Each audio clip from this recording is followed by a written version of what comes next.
Right, good afternoon. If we could go on the record in the courtroom, please. You are on record. Thank you so much. Good afternoon, everyone. This is the Family Law Docket B for December 19th, 2023. If you're not here for the Family Law Docket, then you're likely in the wrong place. We have a lot of matters on today, so I'll first ask if there's any agreed strikes. Your Honor, I have one this evening, don't worry. All right, good afternoon. Which case? On number 16, chef check and chef check. All right. And the parties have recently, as of last night, reached an agreement regarding a visitation schedule. I will defer to Ms. Chef Check if she wants to set over the financials, or if she wants to address that administratively. She had made some indication that there might be an administrative action pending. I haven't received any notice of that, but I'll defer to her. All right, do we have Cassie Chef Check present? Yes, Your Honor, I'm here. All right. Could you hear what Ms. Gilmore indicated? Yeah, we were just trying to come to some sort of agreement regarding financial support while we were waiting to get some final orders in place. I know that there was a open case through child support, and I was trying to talk to Mr. Chef Checks through his attorney to see whether or not this was something that they wanted to handle outside of child support, or if they just wanted the Department of Child Support to go ahead and pursue. So is it fair to say that, I guess we don't have an agreement as far as the finances? You want to have some more opportunity to discuss that with Ms. Gilmore and see what's happening on the administrative side of things, or do you want to move forward with that today? Let's go ahead and take some more time so we can maybe try to figure that out, if that would be okay. Right. Sounds like that would be fair. Ms. Gilmore, are you in agreement with that? I am, Your Honor. The only delay would be as I am in trial the first week of January. So the first opportunity to address finances for the court would be potentially the 9th. And I think that would give us plenty of time to hopefully discuss and kind of figure out what's going on with the administrative side. Ms. Chef Check, does the 9th of January at 1 p.m. work for you? I'm just going to double check the calendar really quick and make sure. Yep, that works for us. All right. So we'll, and then if you and Ms. Gilmore come to an agreement prior to that, you can always strike that court date, but we'll set January 9th, 2024 at 1:00 p.m. as a review in this matter. And Your Honor, if I may, real quick for the record, I just wanted to note that the restraining order restrictions will remain in place and the exchange location will remain the same until Ms. Chef Check modifies the restraining order. And then lastly, I just wanted to note for the minutes, I wanted to confirm that she is waiving personal service of the summons and petition. She had indicated that the restraining order that fact, but I just wanted that noted in the dissolution case. We do have a proof of service via email on December 7th. And she may not have understood that. Does she want to be personally served? Is she okay with the email service on December 7th, Ms. Chef Check, if you could indicate for the record? Oh, yes, email service on December 7th. Yes, I'm sorry. And that's okay for you to be served that way moving forward? Yes. Okay. Perfect. Thank you. All right. Good luck. All right. Any other strikes or agreed setovers? Yes, Your Honor, on Miller, we agreed to set it over to January 2nd. This is a matter with Ms. Bliss. All right. And Mr. Zanny, are you standing in for Ms. Bliss today? I am, Your Honor. Good afternoon. She's in an adoption proceeding. She'll be here momentarily, but in the meantime, she did ask that I take care of a couple cases for her, and that is my understanding on Miller, that it does get set over to January 2nd. January 2nd at 1 p.m. Did you have others for Ms. Bliss?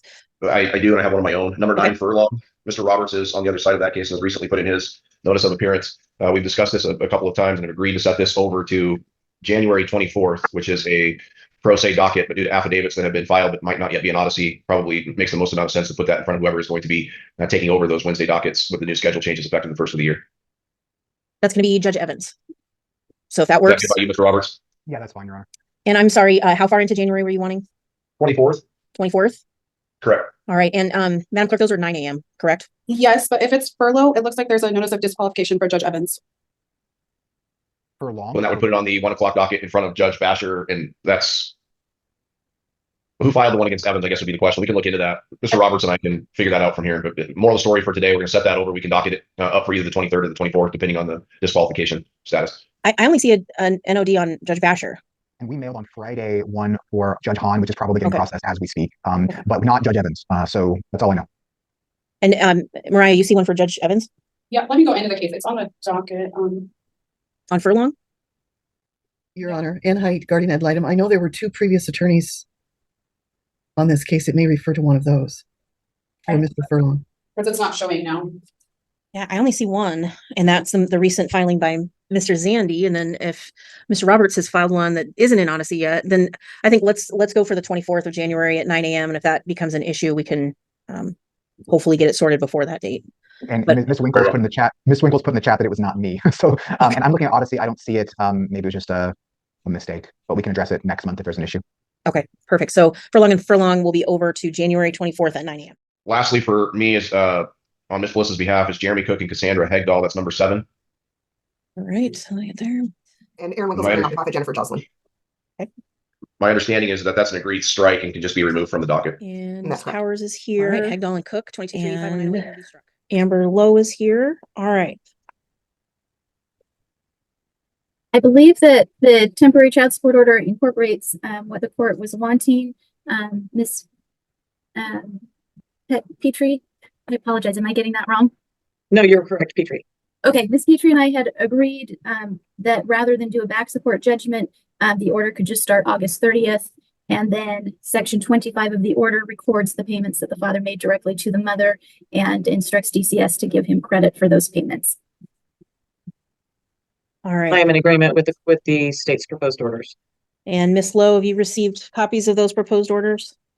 I have, Your Honor. And any questions or concerns about those? No, Your Honor. All right. May I indicate for both Miss Petrie and Miss Lowe that you approved via Zoom for the paperwork? Yes, Your Honor. Yes, Your Honor. All right. I've reviewed that paperwork and hold on one second.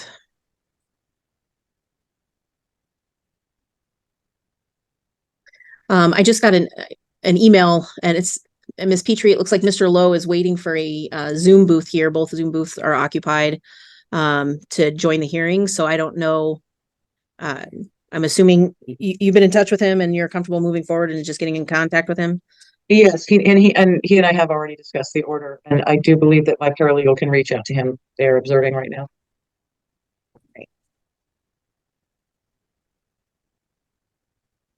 He's getting in the booth right now. My mom Oh, just there he is. Okay, I have gone through the worksheet and the child support order, reviewed all of that, and I have signed both of those orders. And can I just double check? Our office had sent over 2 different temporary child support orders, so I want to make sure you signed the correct one. On page 1, under money judgment summary, it says no summary judgment is ordered. That is the one Perfect. I just signed. Perfect. All right. Thank you. All right, and I will, I'm assuming the other one came prior. I can just recycle. Correct. Perfect. All right. So Low and Low are ready That to go. letter's ready, Your Honor. Thank you very Your Honor. much. Thanks. Thank you, Your Honor. We're on for a child support review. Do we have Sky Krevling here?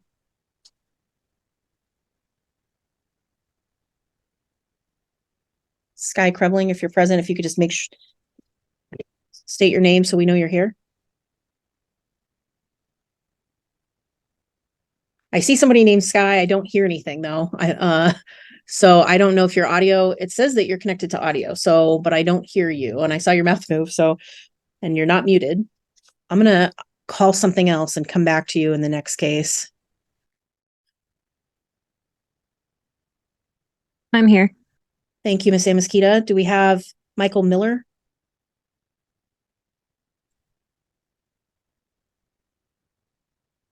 Michael Miller. All right. All right, we're here for a review. There was a contempt that occurred in the middle of between our trial and today's review. Miss Amaskita, can you just give me an update about where things are with your case and the protection orders and how things are progressing? So my protection order is still in place. I haven't tried to get it dropped, and Mike's drops today. Okay. And things, I've only been able to see my son once a week still because of his father's work schedule, and then his mom stopped doing visits because she's working. So I only get to see him when he's with the grandparents. And from what I've seen with visits and from his report card, his behavior is still the same when he was with me. And Mike has been going to his DV assessments, like it was said to go, like you said to go for the court order. And is his order still in place? It should be ending today. So everybody but use is expires today. Uh-huh. Okay, and yours is, I think, is it through February? I don't remember. Okay. Well, I'm a little frustrated that Mr. Miller isn't here. And I know I know his attorney withdrew at our contempt hearing.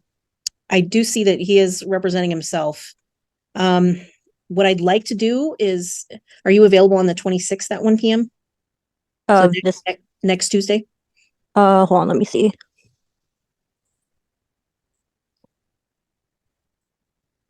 Yes, that should be fine. let's set this over 1 week to next Tuesday. And if there's some way you can have someone let him know that he needs to be here, because there's a few things that we need to finish resolving from your case from back in August.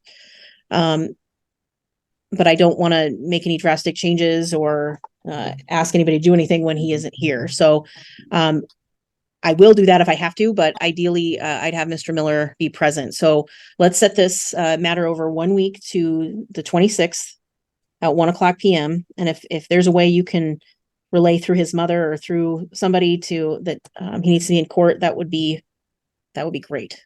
Yeah, I could tell his grandma. Perfect. Okay. Thank you very much for your patience. We'll set this over to the 26th at 1 p.m. Okay, thank you. Thank you. For child support, and I don't know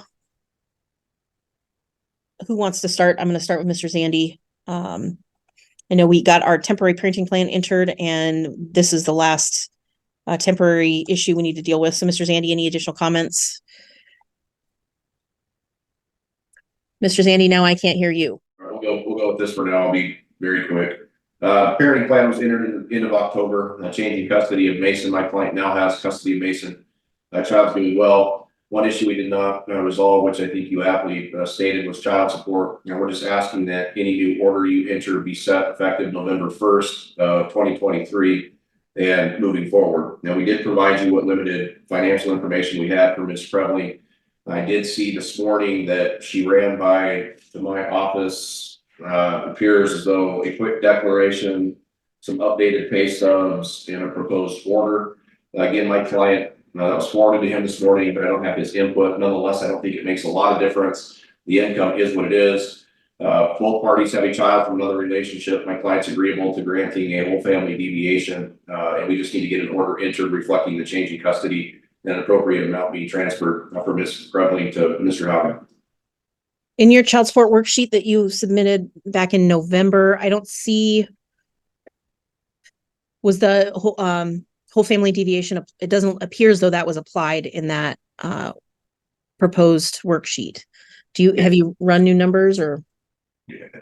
We could do that really quick, but normally because the deviations are discretionary, I don't usually include those. I just put it in the synopsis for my client's declaration, which is contained therein. I'm happy to run it. We've got a transfer basic support obligation of $516. I anticipate once we apply the whole family, that will go down to roughly that $400 so per month mark. The information provided by Ms. Prebley, there's a little bit of a difference in how the incomes are computed, but nonetheless, I don't think it's going to make a significant difference in that. But as noted in my client's declaration, we're happy to provide the deviation because I do think that's appropriate. All right, Ms. Krebling, anything you would like to add? Yeah, unless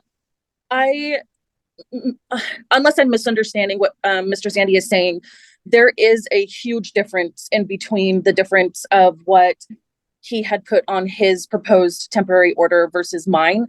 It's over $200, almost $300 a month. So it is a significant decrease because let me ask a clarifying question. Are you talking about what the standard payment amount is 200 to 300 difference, or the amount of net or gross income that is listed? The standard payment, the child support monthly amount. My monthly gross, they have almost $1,000 more per month than what I actually make. Okay. And I don't have anything that, so have you filed any of that with the court? I did.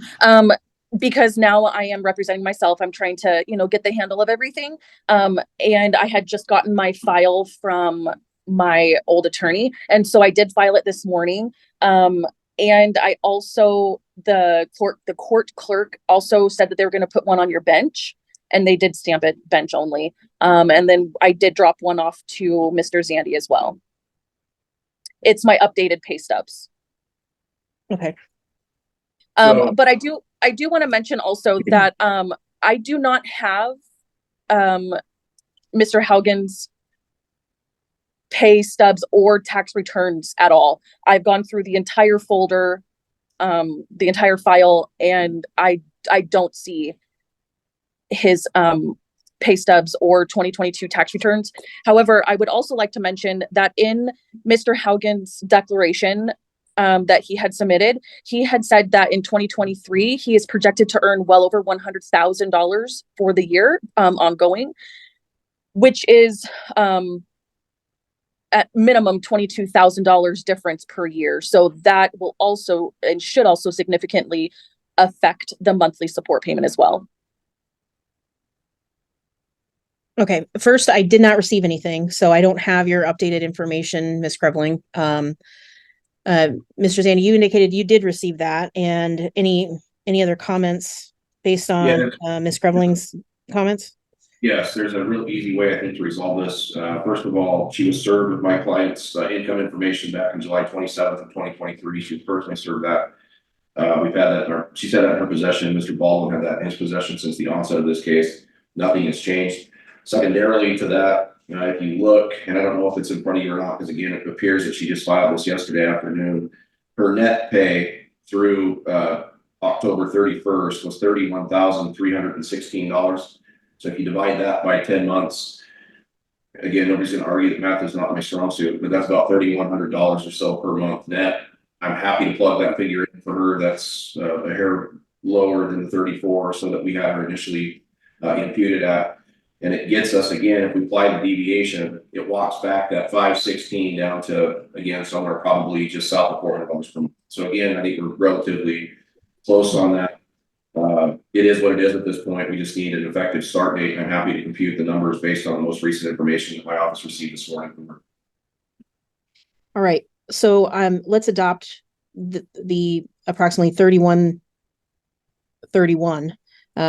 net a month for Ms. Krebling, except his matches what's been submitted, and there are sealed financial documents in here, and there was proof of personal service of those documents back in July. So Ms. Krebling, you should have those available to you. And I will grant the whole family deviation and then adopt whatever that amount is, and set that to was it the change of custody occurred in October? Correct. It was the tail end of October. I believe it was the 24th or thereabouts. All right, and I'll set that for November 1st, then 2023. Your Honor, can I mention something real quick, please? Sure. My gross monthly income is $3,494.95 per month. It is my understanding that Mr. Zandy is putting in a $1,500 COLA one-time payment that I don't believe should be entered into it.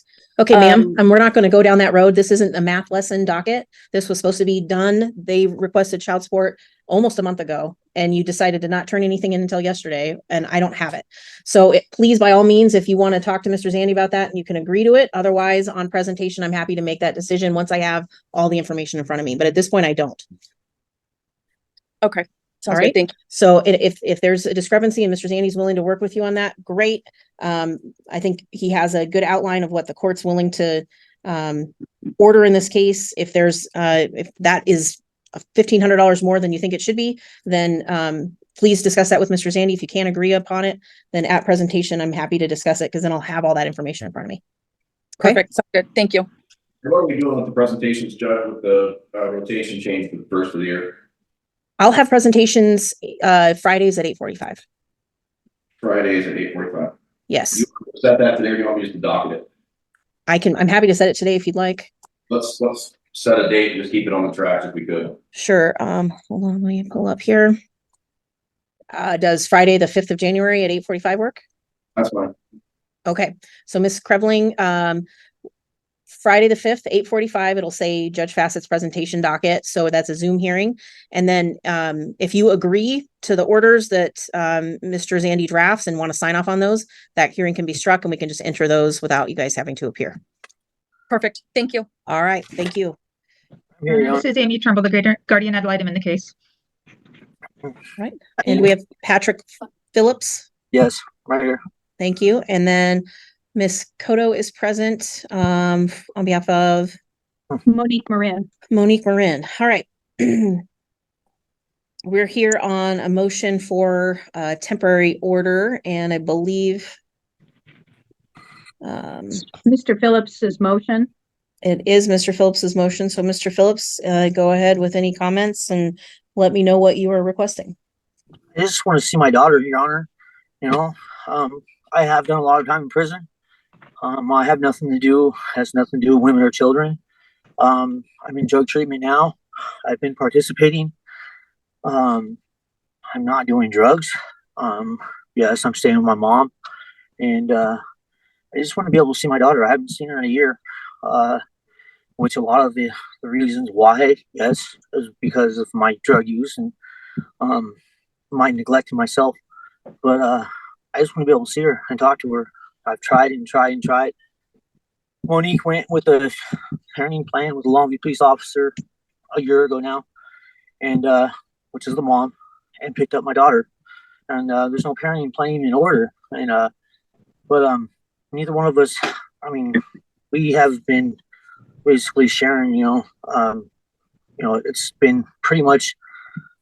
I don't want to take custody for her. She doesn't want to take custody for me. There's no keep separates. There's no DVs. I just want to be able to see my daughter, Your Honor. And what do I have to do more to be able to see her and talk to her? She's talking about 6 months to a year. You know what I mean? That's totally not fair at all. I would never have done this to her.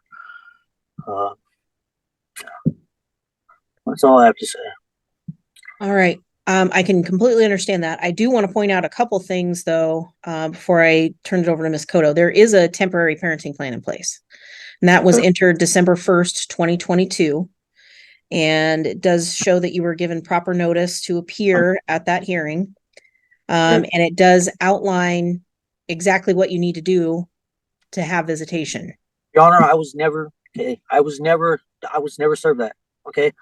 The Longview police officer, from my understanding, had my brother's girlfriend at the time take pictures of it and tell me that I had been served. I haven't even talked to her. I haven't talked to her since my daughter had been taken, or since Monique came and got her. I have not talked to my brother's ex-girlfriend because I was in jail. I got out and I've been trying to get a hold of her, but supposedly the Longview police officer had her take pictures, which is not, from my understanding, is not a legal way for me to be served. Am I right or am I wrong? That's not how I have a proof of service that the documents were delivered to you on an Academia Street address also. Okay, I'm not going to argue with you about that, but that's what I'm showing. Okay, that's what I'm showing. So, okay, but I'm showing that was done and this is back in the end of October of 2022, and that there is a temporary parenting plan in place. So what I encourage you to do is, after the court is over, that you go walk around the corner to the clerk's office and ask for a copy of that parenting plan, because it does outline steps for visitation. Okay. All right. Ms. Cotto. Thank you, Your Honor. So what occurred was Mr. Phillips had an address that he used. That was where the that service was done. That was the address. It was the only address we have. And he did not give notice that he had left the address. So we served at the last known address contained within the court file. And so when we submitted our documentation back in November, and we set it for hearing. Mr. Phillips was, I think, in jail at the time. I found out later on that he was not. We don't know where he was for sure, but in treatment. I was in treatment. Okay. All right. Go ahead. We basically executed an order where it gave very limited contact to Mr. Phillips.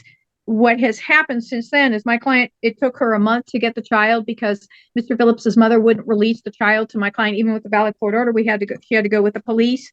She got the child, and I would ask the court, we provided a fairly lengthy declaration, just kind of explaining what happened. And it's mainly centered around the child. And this is a special needs child. She's got an IEP. She's being seen by a counselor, which we provided the information from, I believe, CORE, and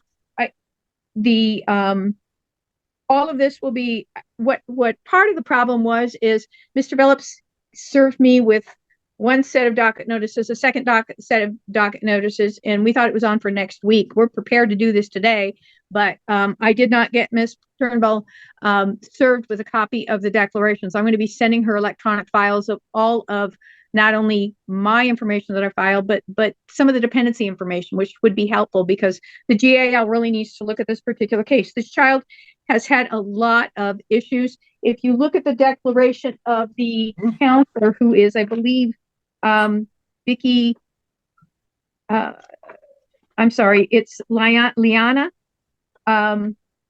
McMillan, who indicates that she's actually treating the child, and this is a really young child, and you've got a child who's actually spending an hour a week with Liana. She spends an hour with the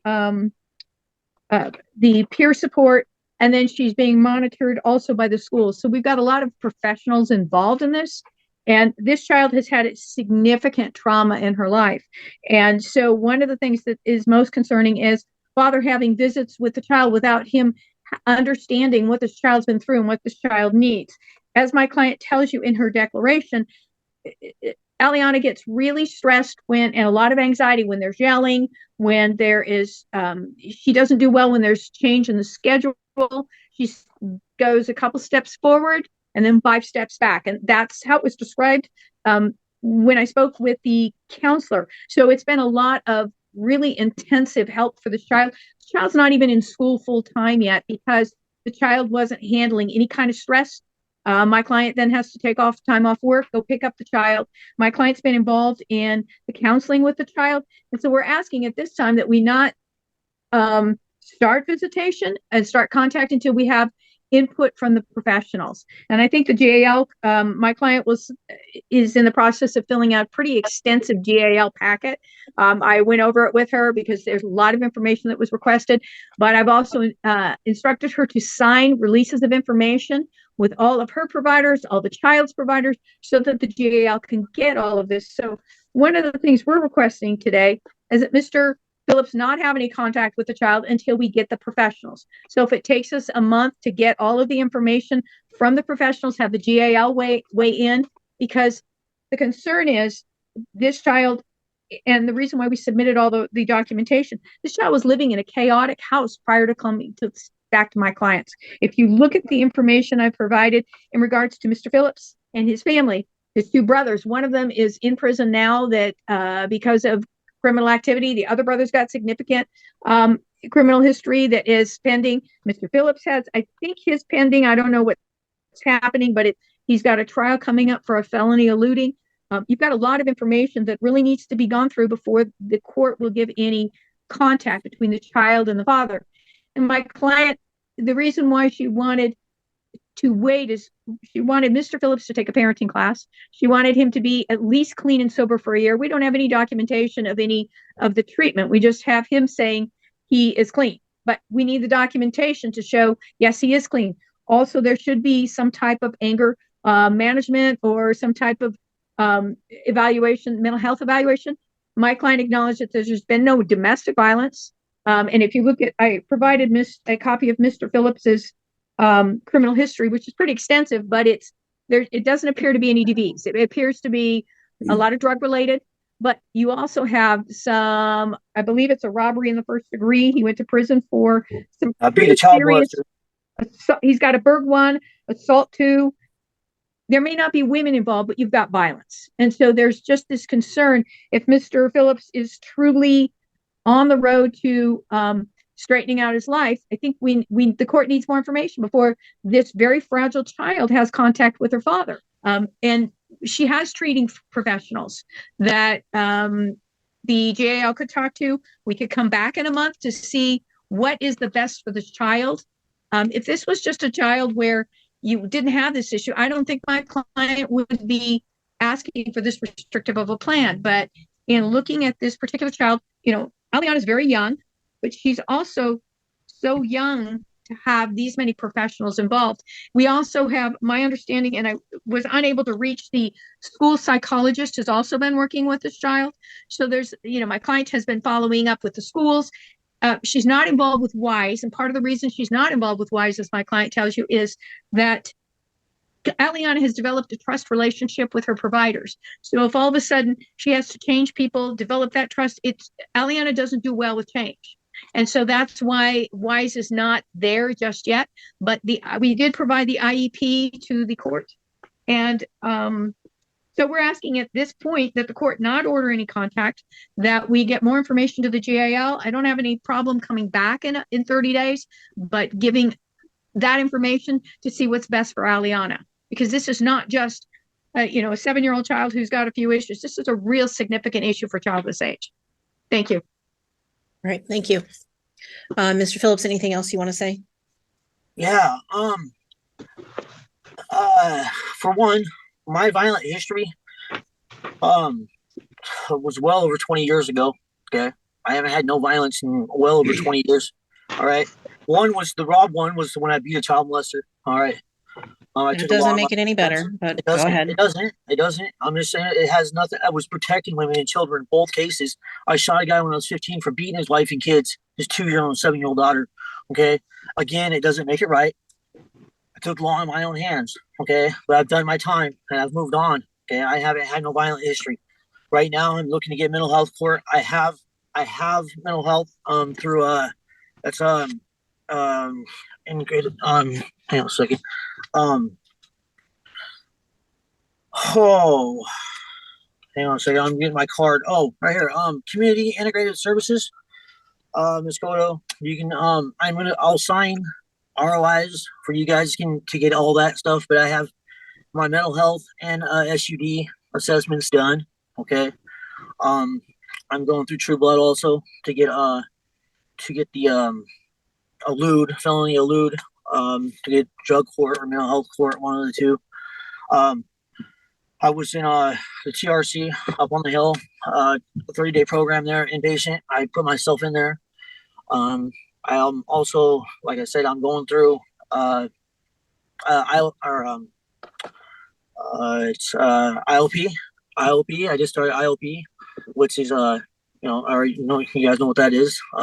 Anyways, I just started that. I got 3 hours, 3 days a week, treatment. I just want to see my daughter. I mean, it's been over a year. I've been clean. You know what I mean? I've been off opiates for 3 months. I've been off meth for 2 months. I've been totally clean. Like I said, I'll sign RLIs for you guys. I mean, I have no problem with that, Ms. Goto.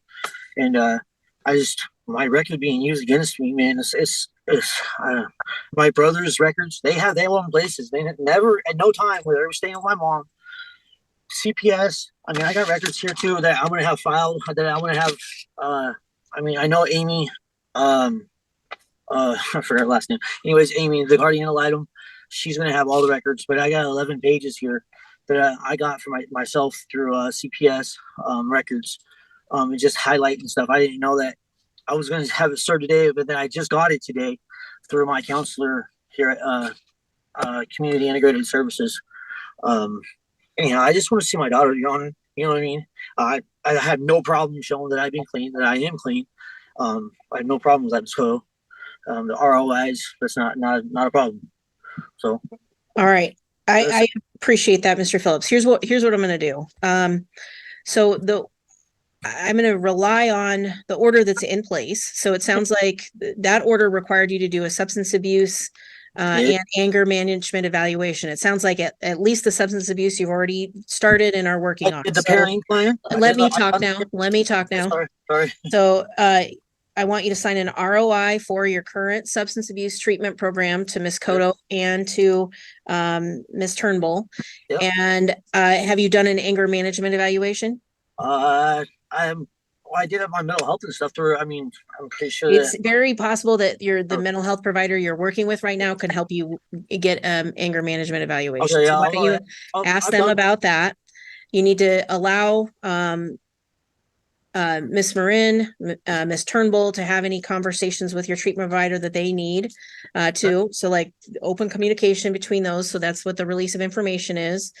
And once we have all that and we get it sounds like Ms. Cotto is working on getting some updated information from your daughter's counselor and the services that she's in. Once we have all that information, we can figure out how to safely figure out the next steps for you being able to start visitation with her. Does that make sense? So yeah, I'm gonna have Sarah. I'm gonna unfortunately err on the side of protecting her, which means delaying your visitation with her, but that means we're moving towards visitation with her. Does that make sense? All right. I mean, it sucks. I had to go this far to be able to see my daughter. You know what I mean? Well, it's too bad that you didn't know that all this could have been in process for a year, and we're starting it late, but we're starting it. So that's the important part. How much time, since you're already engaged in treatment services, I'm assuming you can get that release done relatively quickly. I'll go there right now. You're in mental health services, and they may be able to help with anger management and sign any releases there. Ms. Cotto, you think, and I guess Ms. Turnbull, I'll ask you as well. Do you think a month is, if we set this to mid-January for review, that all that information should be able to be shared amongst everyone? The problem is the holidays right now. School's out, so we can sign the releases. I need to get Ms. Turnbull all of the CPS information because I'm going to have that on a thumb drive for her because it's probably too big to email. And I have a lot of information. So I don't know what Ms. Turnbull's schedule is. I would say at the earliest, the end of January, because we need to get with the school, and I don't know if there's an input from somebody else. I think the end of January sounds reasonable, and I will certainly do my best to get the information from the other providers. Right now, I don't have, information back from either party, so it's a little bit difficult to know between the holidays and when that information is going to come because, I need that to get started. So, Amy, sorry, Amy, I sent over that packet. I emailed it to you. Thank you. Yeah. I haven't received it yet, but I appreciate that you sent it. Okay, it was Friday last week. Okay, Thursday or Friday last week I sent it over, but yeah. Okay. So here's what I'm going to say. Because I don't want to lose track of this, and we may not have everything we need, but let's set a review for January 23rd, 2024 at 1 p.m. Okay. And then Mr. Phillips, I'm going to ask that you make sure that you give Ms. Cotto and Ms. Turnbull your most up-to-date contact information, whether that's phone number, email, whatever you use most often, and we'll be checking the most often. So we can all make sure that we can communicate and share information. Is that fair? Yeah. Your Honor, I just have a quick question because I anticipate I'm going to be doing the order. Is that you ordered SUD and anger management, ROIs and evaluations. Did you also order an ROI for the mental health services or not? Yeah. I am going to order that. And then, and just so we're on the same page, everything besides the mental health portion was already ordered in the temporary parenting plan from December of last year.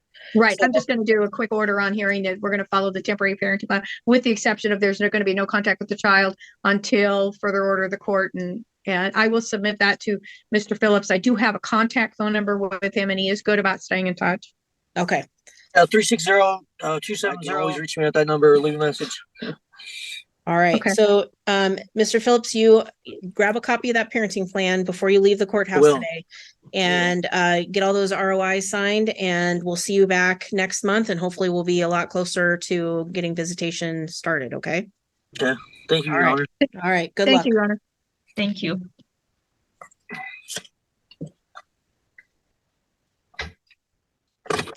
Is she doing it? Because she had to go. All right. Tanya Green for petitioner. And Noel McQueen on behalf of the respondent, Kenneth Hansen. All right. Thank you both. Did everybody receive a copy of Ms. Schaefer's report? Yes. Yes. And hold on. Mr. Hansen's here. He's been popping in and out here. And I think he was trying to change his name and may have booted himself out here. Okay. Mr. Hansen indicated that was him, and I think he was trying to change his name there, but he's back in here. Okay. And so Ken, don't worry about changing your name. We're aware that it's you. So I'm sorry, everybody received a copy of the report and was able to review it. Did you have ample time to review it with your clients? I did. I did receive it and spoke to her briefly, but yeah, I didn't. Obviously, we got it yesterday, so I just got back from vacation. So, I mean, at this point, my client would just like to resolve it, and if this is what the recommendations are, I don't think there's much more we can do at this point. Right, Ms. McLean? So I have reviewed through that report from Ms. Schaefer with my client, and we appreciate the information. Obviously, from our perspective, it appears to outline some ongoing concerns with mom continuing to overshare some adult information to the children. I know in the prior parenting or in the current parenting plan, there are provisions that if there are concerns that she's maybe backsliding mentally in that regard, that the court could provide for some additional services, but I didn't see that Ms. Schaefer had concluded specifically that she needed to re-enter into any type of mental health services. So right now, you do have pending before you Ms. Hansen's request for an adequate cause finding. I did provide to the court our proposed order on adequate cause, which essentially denies the adequate cause. We would ask that the court sign that order as well as consider awarding attorney's fees. As the main issues that were raised by Ms. Hansen in her motion or in her petition for purposes of adequate cause were claims of abuse against the children, and clearly Ms. Schaefer concluded that that's not occurring. And a number of the circumstances and incidents that were relayed by Ms. Hansen in her declaration were supposed claims from the children to her. So again, her engaging in those conversations with the children. Obviously, we have incurred substantial time in responding to all of the information and documentation, as well as preparing and providing documentation to Ms. Schaefer for her review. So we would ask that the court consider an award of attorney's fees to my client. We had requested $3,000. We are also here before Your Honor with regard to my client's request to honor the transition into the week on, week off visitation schedule that coincides with my client's week off from, or is a work off week from work. I guess it's off call week from work. It appears from Ms. Schaefer's evaluation that her recommendation is to transition into that after this Christmas holiday, and my client is fine with that. We think that that would be a normal transfer time anyway to start that new schedule. My client is aware of the vacation plans supposedly that are going to be taking place in February, and he will certainly honor those requests. The current parenting plan does require Ms. Hansen to provide at least a week before the itinerary and location, address information, phone numbers of where she's going.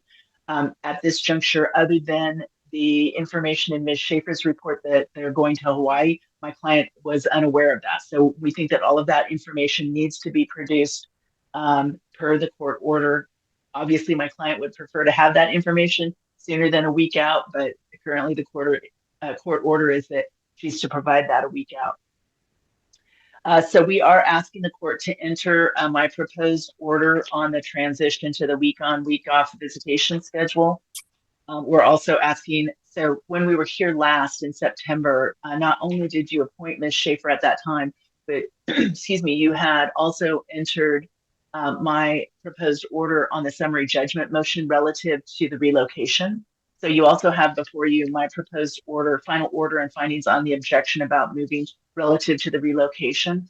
So we would ask that you sign and approve that proposed order.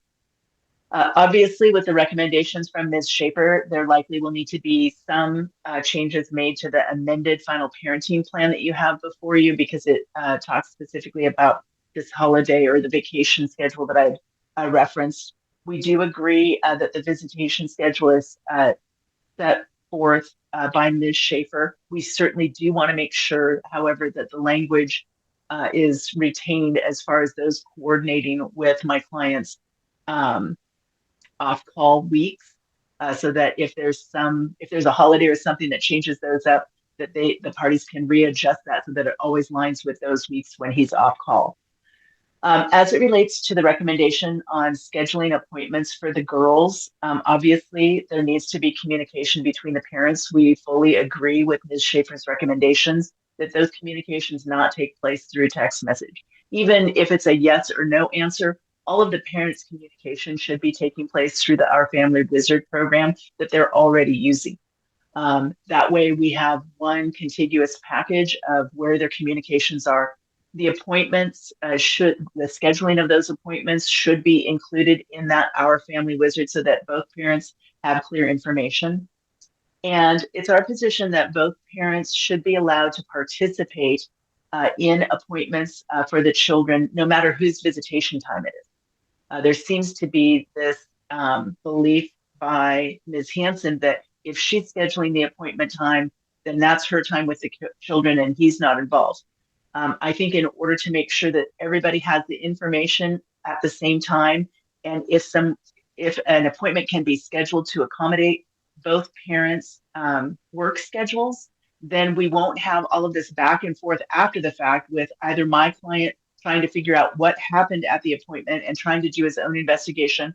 And we can utilize doctors' appointment times, their time, much more efficiently by making sure that both parents are there, both parents are able to get their questions asked and answered so that they can make an informed decision rather than having this constant back and forth as far as what was the initial information that was provided, either parent going back and doing their own investigation and research.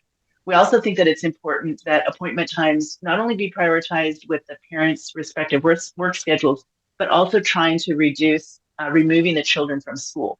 So if appointments can be accommodated during non-school hours, we think that that's important.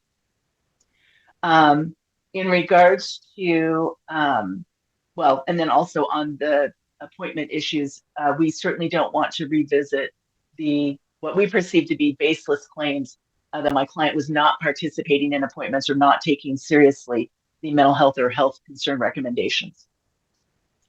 In regards to completing the 11 logic classes, my client agrees that both parties should participate in the 11 logic and that both parents should be required to provide proof to the court and to the other party of their completion of that.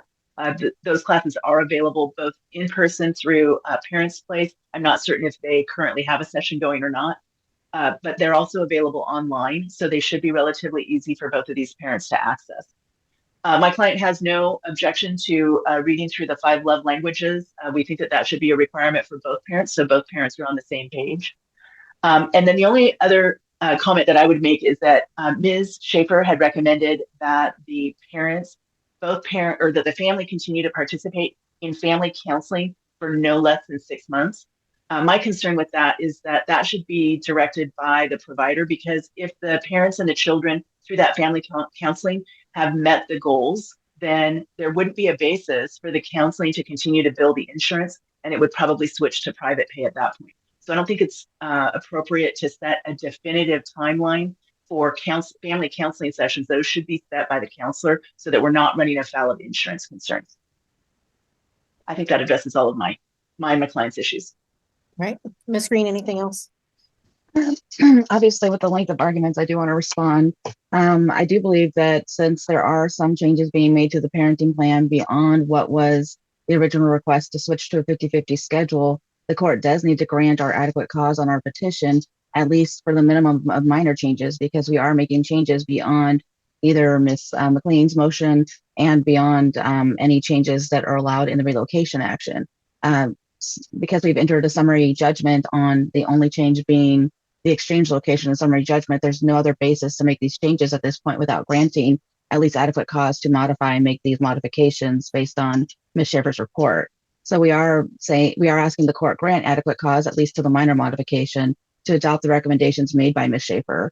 Those recommendations don't just include the 50-50 schedule, week on, week off that father requested, but also seem to adhere to other requests father made to change the parenting plan during the winter break, which we're happy to adopt because it is a little bit difficult to the back and forth, but we do want to make sure that both parents are getting adequate time during the winter break, because the schedule being week on, week off won't necessarily be 1 week each for the winter break.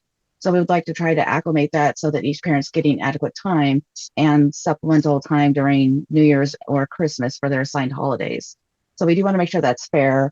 Additionally, the request for counseling to continue, we'd ask that obviously continue. We already have a child with adjustment disorder that's been diagnosed, and transitioning to this week on, week off schedule will obviously have an impact on the children. We've seen that ongoing since February of last year when they transitioned from 2 days a week with dad to the 5 days a week. So we think that this is important to continue, that counseling be provided till the children are comfortable. And it seems 6 months would be appropriate for that purpose. The children have had the ability to communicate with their counselor, but the issue has been whether or not those individual sessions have been able to be confidential, because they have been used in litigation, and the children obviously have concerns about what they can actually say without it being used against them in the future. So our concern is that the children do have a adequate resource to communicate their issues and concerns, and that not be used for litigation purposes. There's concerns about that. Because of the request for the parenting classes, my client's happy to do that. Obviously, one of the children have mentioned, concerns with father that is mentioned in the report about, the not feeling love and adequate with father. So we are asking that if there's anything beyond just that parenting class to build a better relationship with that child, that be recommended. We're hoping the family counseling will address that, but it's obviously a concern when that's brought up. I know that the concerns about domestic violence or any kind of violence in father's household was brought up by one of the children when she asked to speak alone about him being volatile, angry, and so forth. To what extent that's brought into the report is pretty minimal, but obviously the child has reiterated some of the concerns that mother has brought up. At this point, the investigator hasn't decided to make any further requirements of father other than the parenting classes, but obviously it was a concern and she did take note of that. So if the court's going to grant these changes beyond what was previously requested, obviously there isn't a basis for fees, there isn't a basis for attorney's fees. My client is making a legitimate request for a change. The court, by adopting these changes in the report, are making changes beyond the scope of what has previously been petitioned by Mr. in this case. So we're asking that the adequate cause be granted for the minor changes and to adopt those recommendations by the investigator. These are children that are growing and dealing with a lot of conflict, and being able to attend counseling, whether or not it's covered by their insurance, is important, and father paying his portion is important so they continue to get the care that they need. I think he's mentioned just as much. He's learned the children are learning and using these concepts, are learning in counseling to deal with their different issues. And so he's acknowledging the usefulness of it, despite the number of messages we provided showing the conflict of even getting the children involved in the first place for counseling. So we do want to make sure that the app is used for communication purposes, that there is a reasonable time set for responses to requests for the children to participate in activities. I think the court can see from the report we're going to have an issue with the children's activities even at this point, because there's some dispute over the jujitsu, gymnastics, and other issues that the children want to participate in events, and father's still kind of hesitant for whatever reasons he has. But there's got to be a way to handle these. If there's not a agreement in the app, then I don't know if the court wants to set some other way to resolve it, or just go to court every time there's going to be an issue, because that is our biggest concern. There's a high level of conflict in just decision making. So at this point, I think the court can fairly see what's happening from the report. There's a lot of things still of concern. I don't think anything was done inappropriately or without merit. Obviously, we're making major changes if the court adopts these recommendations. I mean, minor changes, but far beyond what was especially requested by Mr.'s motions in court. So we're asking no attorney's fees be awarded unless it's in favor of my client, because obviously these are changes beyond the scope of what was requested, and they were not without merit. It's pretty clear from the report. Right. I think that's it. Great. All right. Anything else, Ms. McLean? I guess the only comments that I would have is how did the children know about the pending litigation? And the comment about the suggestion that there were issues of domestic violence raised by the child during her meeting with Ms. Schaefer. I trust Ms. Schaefer provided the pertinent provisions in her report of that discussion that would have provided this court with valid information. And I would argue that what she provided didn't suggest that there were disclosures of DV. So that seems to suggest that, again, mom is continuing to engage in discussions with the children. And I guess on behalf of my client, we'll just hope that once she participates in the counseling sessions and the further education, that perhaps she will stop involving them. And I do want to make the point that there is no information saying my client provided the information about the investigation. In fact, she mentioned there was just a friend coming to visit. It was the investigator that disclosed what she was doing, and there was no reference that that information was provided from mom, nor the information about the grandparents split. That could have been provided by grandparents as much. There's nothing saying that mom told them specific information about the grandparents, which seems to be used repeatedly to say she's oversharing. I think that that continues to be associated with my client and trying to use that against her, but that is not verified in any form of this investigation. All right, I'm going to just address that really quickly, and then I'm going to move on because, frankly, it's probably not one of the bigger concerns that I have here, but very openly in front of the Miss Schaefer, mom's, and I apologize, I don't know if it's her new husband, her fiance, boyfriend,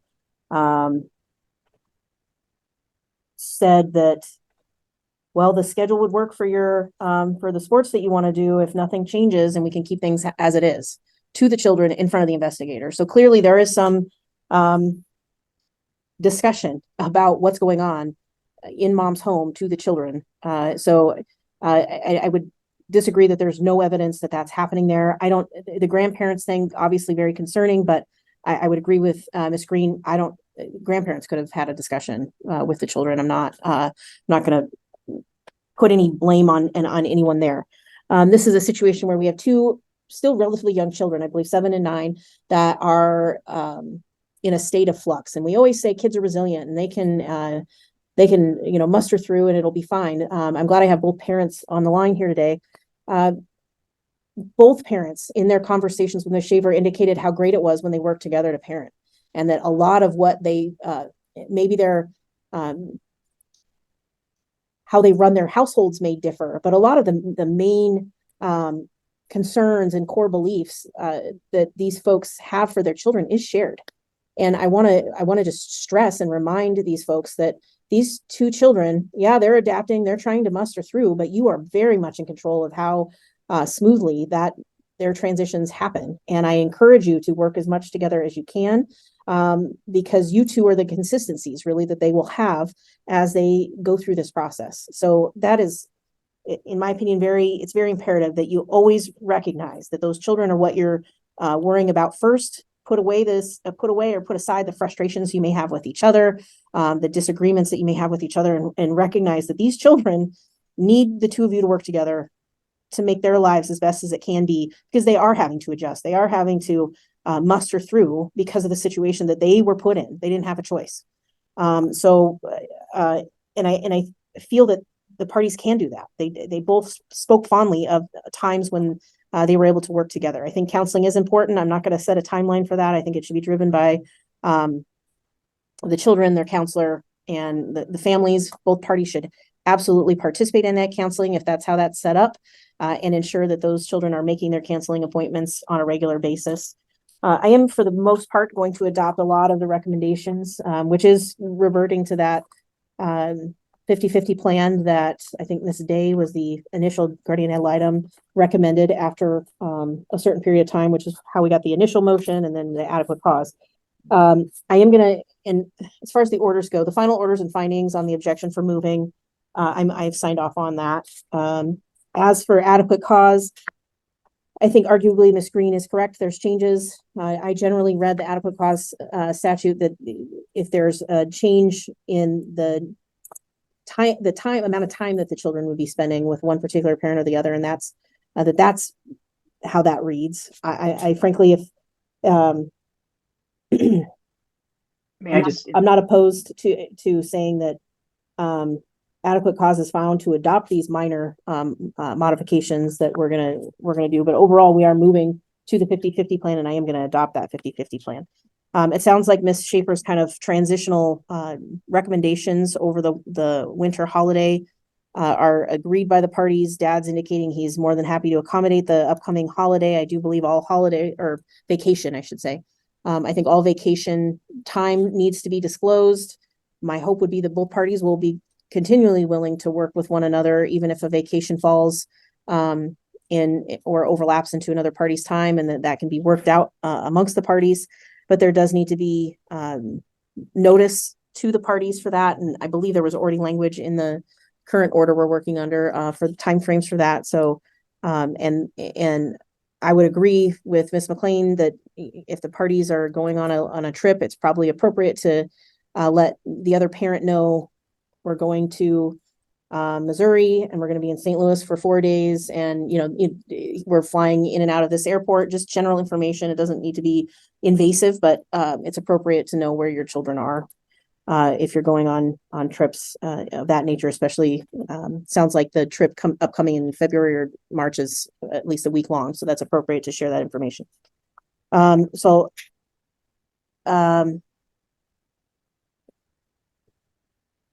I think that the recommendation for the switching of the winter break is appropriate.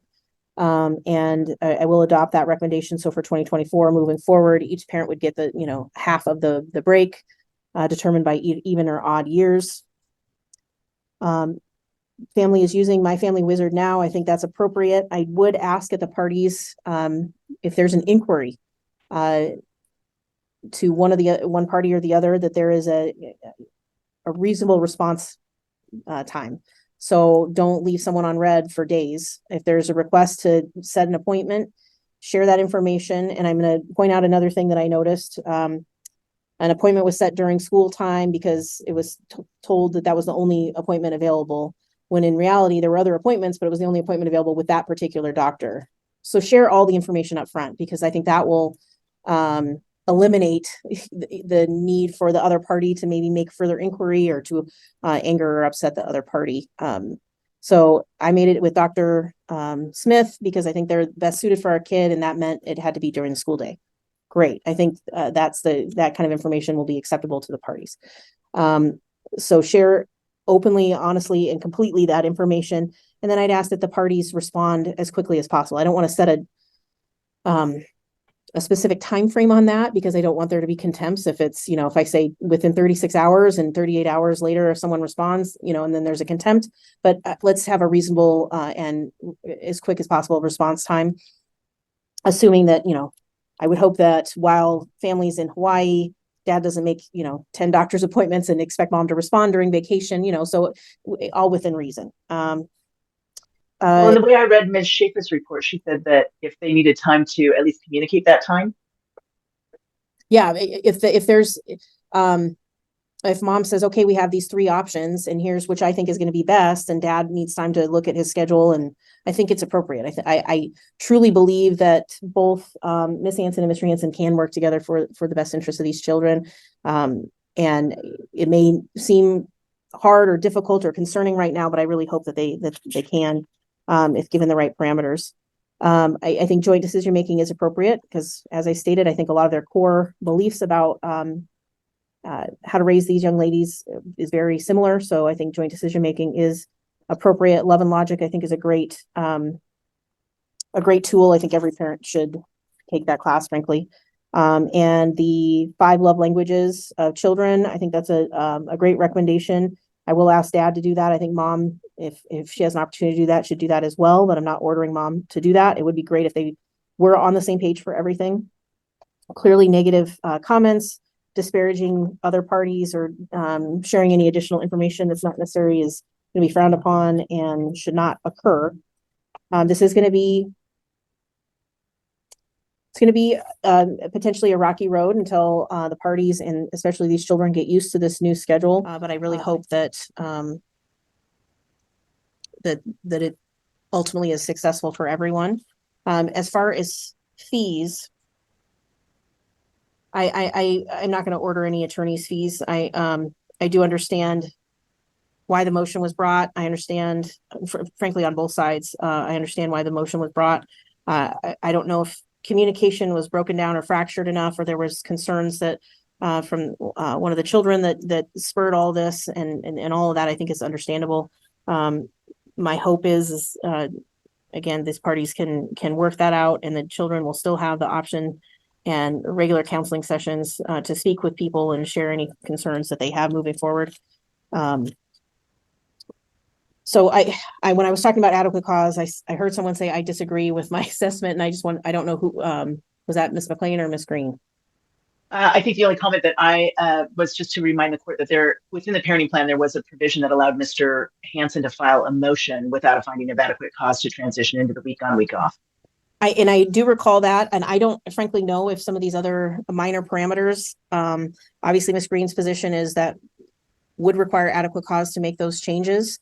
And it sounds like Ms. McLean, your position is it would not require a finding of adequate cause to make those minor changes. No, I don't think that I would say that. I think I probably agree with counsel that you likely should. Okay, so then I'm gonna, the order on adequate cause that was proposed by Ms. McLean, I'm going to put into my shred pile because that's a denial. And then I don't know if the amended parenting plan, you're probably going to want to tweak, is there going to be some tweaks to that as well? Yeah. So I'll set that aside. And then the order to transition visitation, do we want, is that good as it is? I believe so. Ms. Green, any objection to the court order or entering that order to transition visitation? My only concern is we're going to be having an order entered related to all these changes. So it wouldn't just be over the 50-50. I would just adopt the final order so we don't have multiple orders entered, so just for continuity purposes. But let me pull up the order if you're looking at addressing it right now. I thought today we were just reviewing the report since we just got it.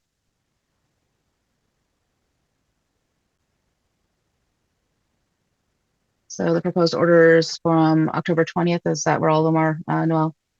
Yes, this is the only, I've entered the findings on the summary judgment because that was agreed. And so this is the order to transition visitation. Okay. And October 10th, or excuse me, 20th is the date that it was signed by Ms. McLean. That's correct. So paragraph 2, obviously the date of the hearing is going to have to change if you're making a decision today. It says on November 14th. So if you change that to December 19th, I think that's appropriate. I'm a little concerned with all the findings for good cause in section 4. I don't know that we need to address that the guardian ad litem report previously mentions it. I mean, it's in the final order, excuse me, that the transition would be allowed. So I don't know if these are necessary. Especially if the court is making the finding on B, the parties reached an agreement to allow for 1 additional year.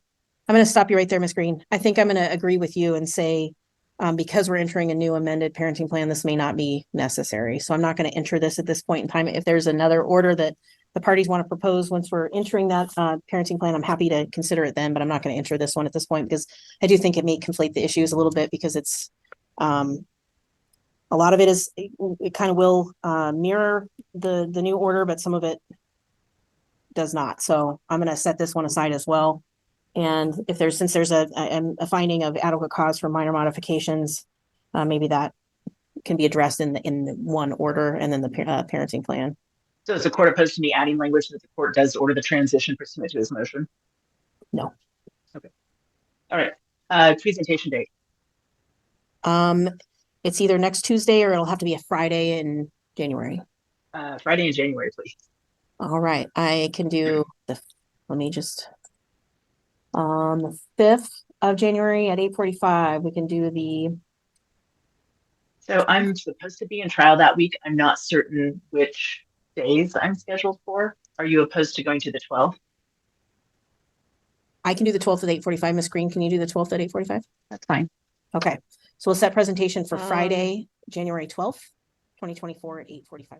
Everybody has received the interim GAL report? Yes, Your Honor. All right. Thank you, Ms. Height.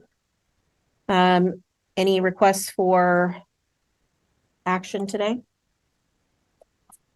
There is, on behalf of the initial moving party, Rebecca Swanson. This is the case that we brought into the court's attention through a modification of the parenting plan back in the fall, based on an incident involving Mr. Barnes, which is detailed in prior pleadings as well as in the GAL investigation.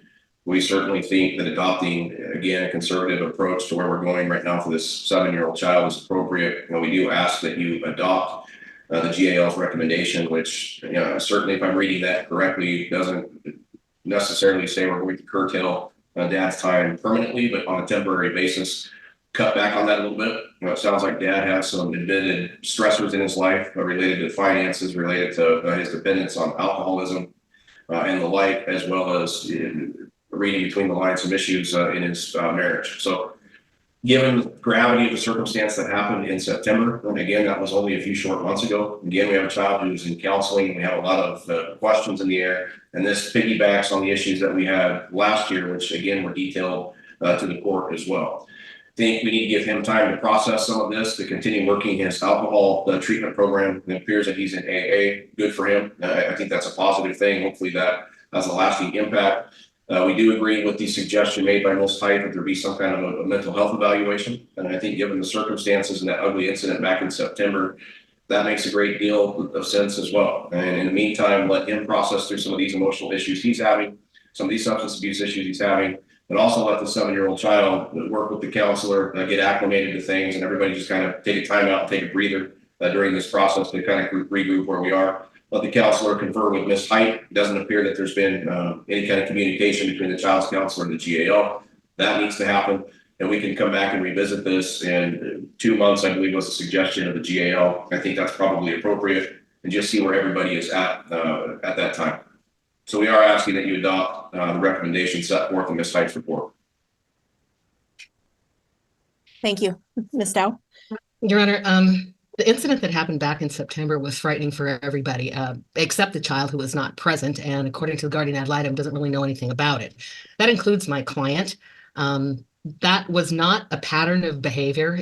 The lines that Mr. Zandy is reading between come primarily from his client, and there is a dispute between these parents, not merely concern. Mr. Barnes' wife, Ashley Fias, has filed a declaration to the court that either contradicts or puts a lot of Ms. Swanson's allegations into context. It confirms her concern for her husband because the incident was so very far out of character. Most, if not all, of the criminal charges have been dropped. There's no protection order in place. As Ms. Height noted, this situation definitely does need further investigation, but she also noted that my client was taking Lexapro and stopped abruptly a couple of days before this incident happened. Probably contributed, might have even caused it. Add in alcohol and a high level of daily stress, things go wrong. All of those circumstances are actively being addressed. Mr. Barnes is participating in mental health services. We filed a very, very short summary from his counselor. I don't know if Ms. Height has received it yet, but we'll make sure that she does. He's providing regular clean UAs. I was surmising that he had been perhaps participating in Alcoholics Anonymous, but I don't know that for sure, and that may not be the case. He's working less. He has a good support system in his wife and in his family. I mean, they're all very involved in this. That takes us to the child, and I am concerned about some of the things that Ms. Height noted about this child. I mean, obviously everyone wants her to be safe, but just restricting her time with her father may not necessarily be the answer. The child's been working with her counselor for what seems to be quite a long time. She's still having equally shared time with both of her parents.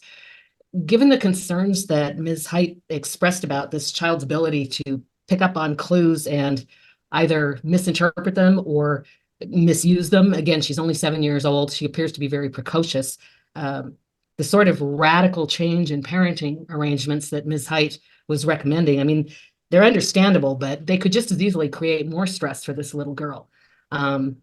Worse, it could be a really good breeding ground for misunderstanding and damage to this little girl's relationship with her father and her stepmother. I mean, she's going to see what's happened here. She's going to put it together, and probably adding 1 and 1, she's going to come up with 73, given what Ms. Height has said in her initial investigation. At this point, I mean, I understand we all want to keep this child safe. We all want to err on the side of caution. But my client he's not only under scrutiny, he's actively participating, actively cooperating with professional support, family support, which should keep things on an even keel until Ms. Height finishes her investigation. We're asking that the court maintain the status quo for now. And I just realized, reviewing this file quickly before the hearing, I may not have supplied my client with the final page of her recommendation. That I'm looking at a copy that wound up in my file, and it was missing the last page that had the recommendation for parenting class and for mental health evaluation. And Mr. Barnes and I have already discussed a parenting class. He's absolutely not opposed to completing something like that. And he's given me no reason to believe that he wouldn't be, perfectly willing to cooperate with whatever directions the court gives for mental health services. So we're asking to maintain the status quo for now. Let's not rock the boat anymore for this little girl who really doesn't know anything about this. And after the adequate cause was found on the 24th, what has visitation looked like since then? Your Honor, excuse me, I can probably answer that. They're following their standard plan, as far as I know, for 50-50 parenting time. There was a period of time when the criminal matter was being addressed that my client was not seeing his child on a regular basis, but they're back to their regular schedule, as far as I understand it. Well, that's part of the issue, is there is no regular schedule. This was the case where the school schedule died off when the child began after the preschool age, and that was one of the bases of adequate causes. Nobody really knew what the schedule was. There was nothing enforceable in that time frame. At the hearing a month ago or so, you asked about that, Your Honor. We gave input on that. Ms. Dow wasn't present at that point. Mr. Barnes being represented by a different attorney then. Both sides commented on that, and basically you said, well, what is the pending schedule? Try to do what we've been doing, and we'll figure it out once we get input from the GAO. So that's first and foremost. Second of all, for that, to suggest that it's a one-off, it's not. If you go back in the history of this, you'll see that there's, in his last declaration that was filed about a year ago, he says, you know what, I don't drink alcohol. In fact, I don't even drink caffeine. We now know that wasn't truthful. We also know that there was issues between him and his wife at that point. There was an altercation in the Red Leaf parking lot. The child reports, and again, it's the credibility is certainly can be scrutinized here, but the child reported that there's issues at dad and stepmom's house. She reported that to the GAO. Again, to say and suggest, well, it's a one-off because his medication was bad and he had a bad reaction to consuming alcohol. Again, his father's the one that called law enforcement and said, and had apparently taken him in, thought he was poisoned by alcohol at one point because he was drinking so much. So again, to suggest that this is a one-off and this is something that just was a bad day. It's a heck of a bad day if that's the case. Again, normally SWAT team isn't called and you're not telling the SWAT team in very graphic depiction time and time again to essentially do something to your genitals, which he did over and over again. I don't know if that's alcohol related. I don't know if that's mental health related. I don't know if that's financial stress related. We don't know if that was based on the relationship, but there's an impact. Thankfully, Adeline wasn't there, but Adeline's sibling, Skylar was. Skylar was, again, privy to this. And when Adeline comes back and reports, again, to my client, prompting the counseling that she's now in is extremely concerning. There's something going on there. Clearly, neither Mr. Barnes or his current wife have been honest with this court in the past, because everything that happened in September, which again was a very short period of time ago, was the very root cause of things that he denied barely a year ago and said, no, I don't consume any alcohol. I don't do any illicit drugs. When information provided at the time showed that he was taking another third party's Adderall or Ritalin or whatever the substance was. So again, the court file is complete with this. This was part of the argument based at the adequate cause hearing several weeks ago.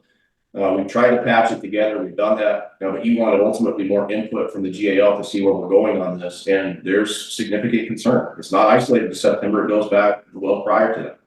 So that's where we are. And again, we've got a child who thankfully wasn't subjected to that in September. But look at her statements to the GAL about what happens at dad's house, where she takes butter knives and goes and locks herself in the room and tells them to quit fighting. This is an issue that has gone on and on and on. And to suggest it was just an isolated bad day in which has had a reaction to his medication. Again, it's the same type of nonsense that we heard a year ago, which he's proven by his actions over the course of that just isn't true. And that's a concern. Where is the child currently? Which home is she in this week? She's with her father right now. They have been pursuing a week on, week off. This was dad's week, and that's where she is right now. You know, Your Honor, my client is not claiming that this was just a bad reaction to medication. This was a combination of circumstances, and he's owning it. But he's also addressing it. And I would, encourage, Your Honor, I'm sure you've read Ms. Height's report. Take a real hard look at what she's saying about the way this child is managing what she sees and hears in both of her parents' households. My client is very concerned that if you make another abrupt change, she's going to, take that smart, busy little brain. She's going to interpret it, who knows how. It's going to create more stress for her. And potentially be very damaging to her relationship with her father.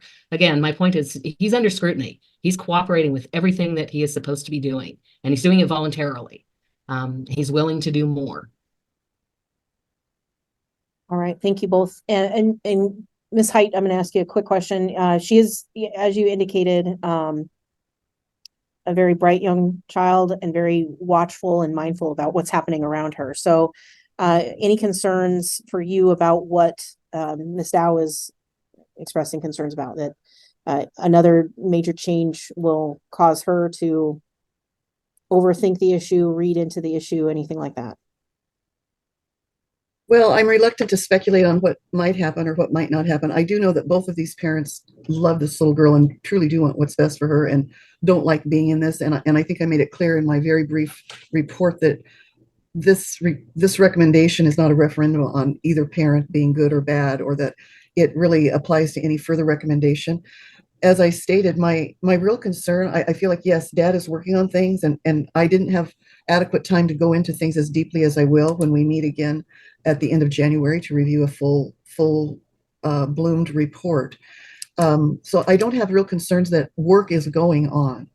My real concern became that in nearly every discussion with nearly every, well, maybe every adult, including her teacher, and multiple times including Adeline, that she has this stomach issue that is a mystery at this point. I think there might be some, as I said, I think there could be some real digestion problems, but I think it is a lot more than that.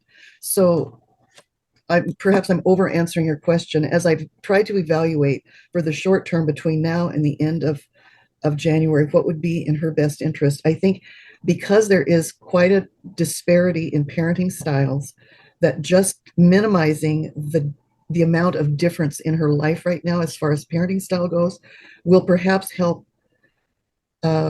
suss out what really is going on. She'll still be seeing her counselor.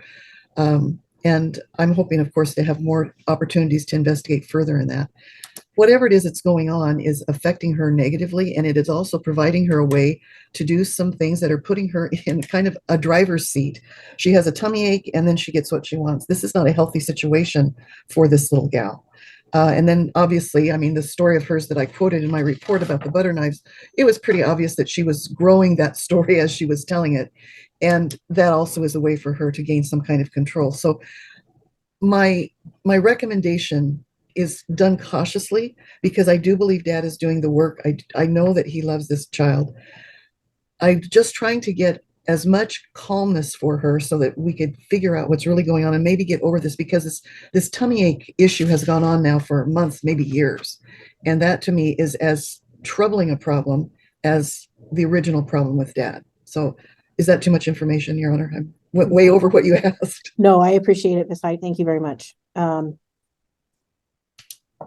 it does, it puts a little bit a better perspective on it for me, and I appreciate that.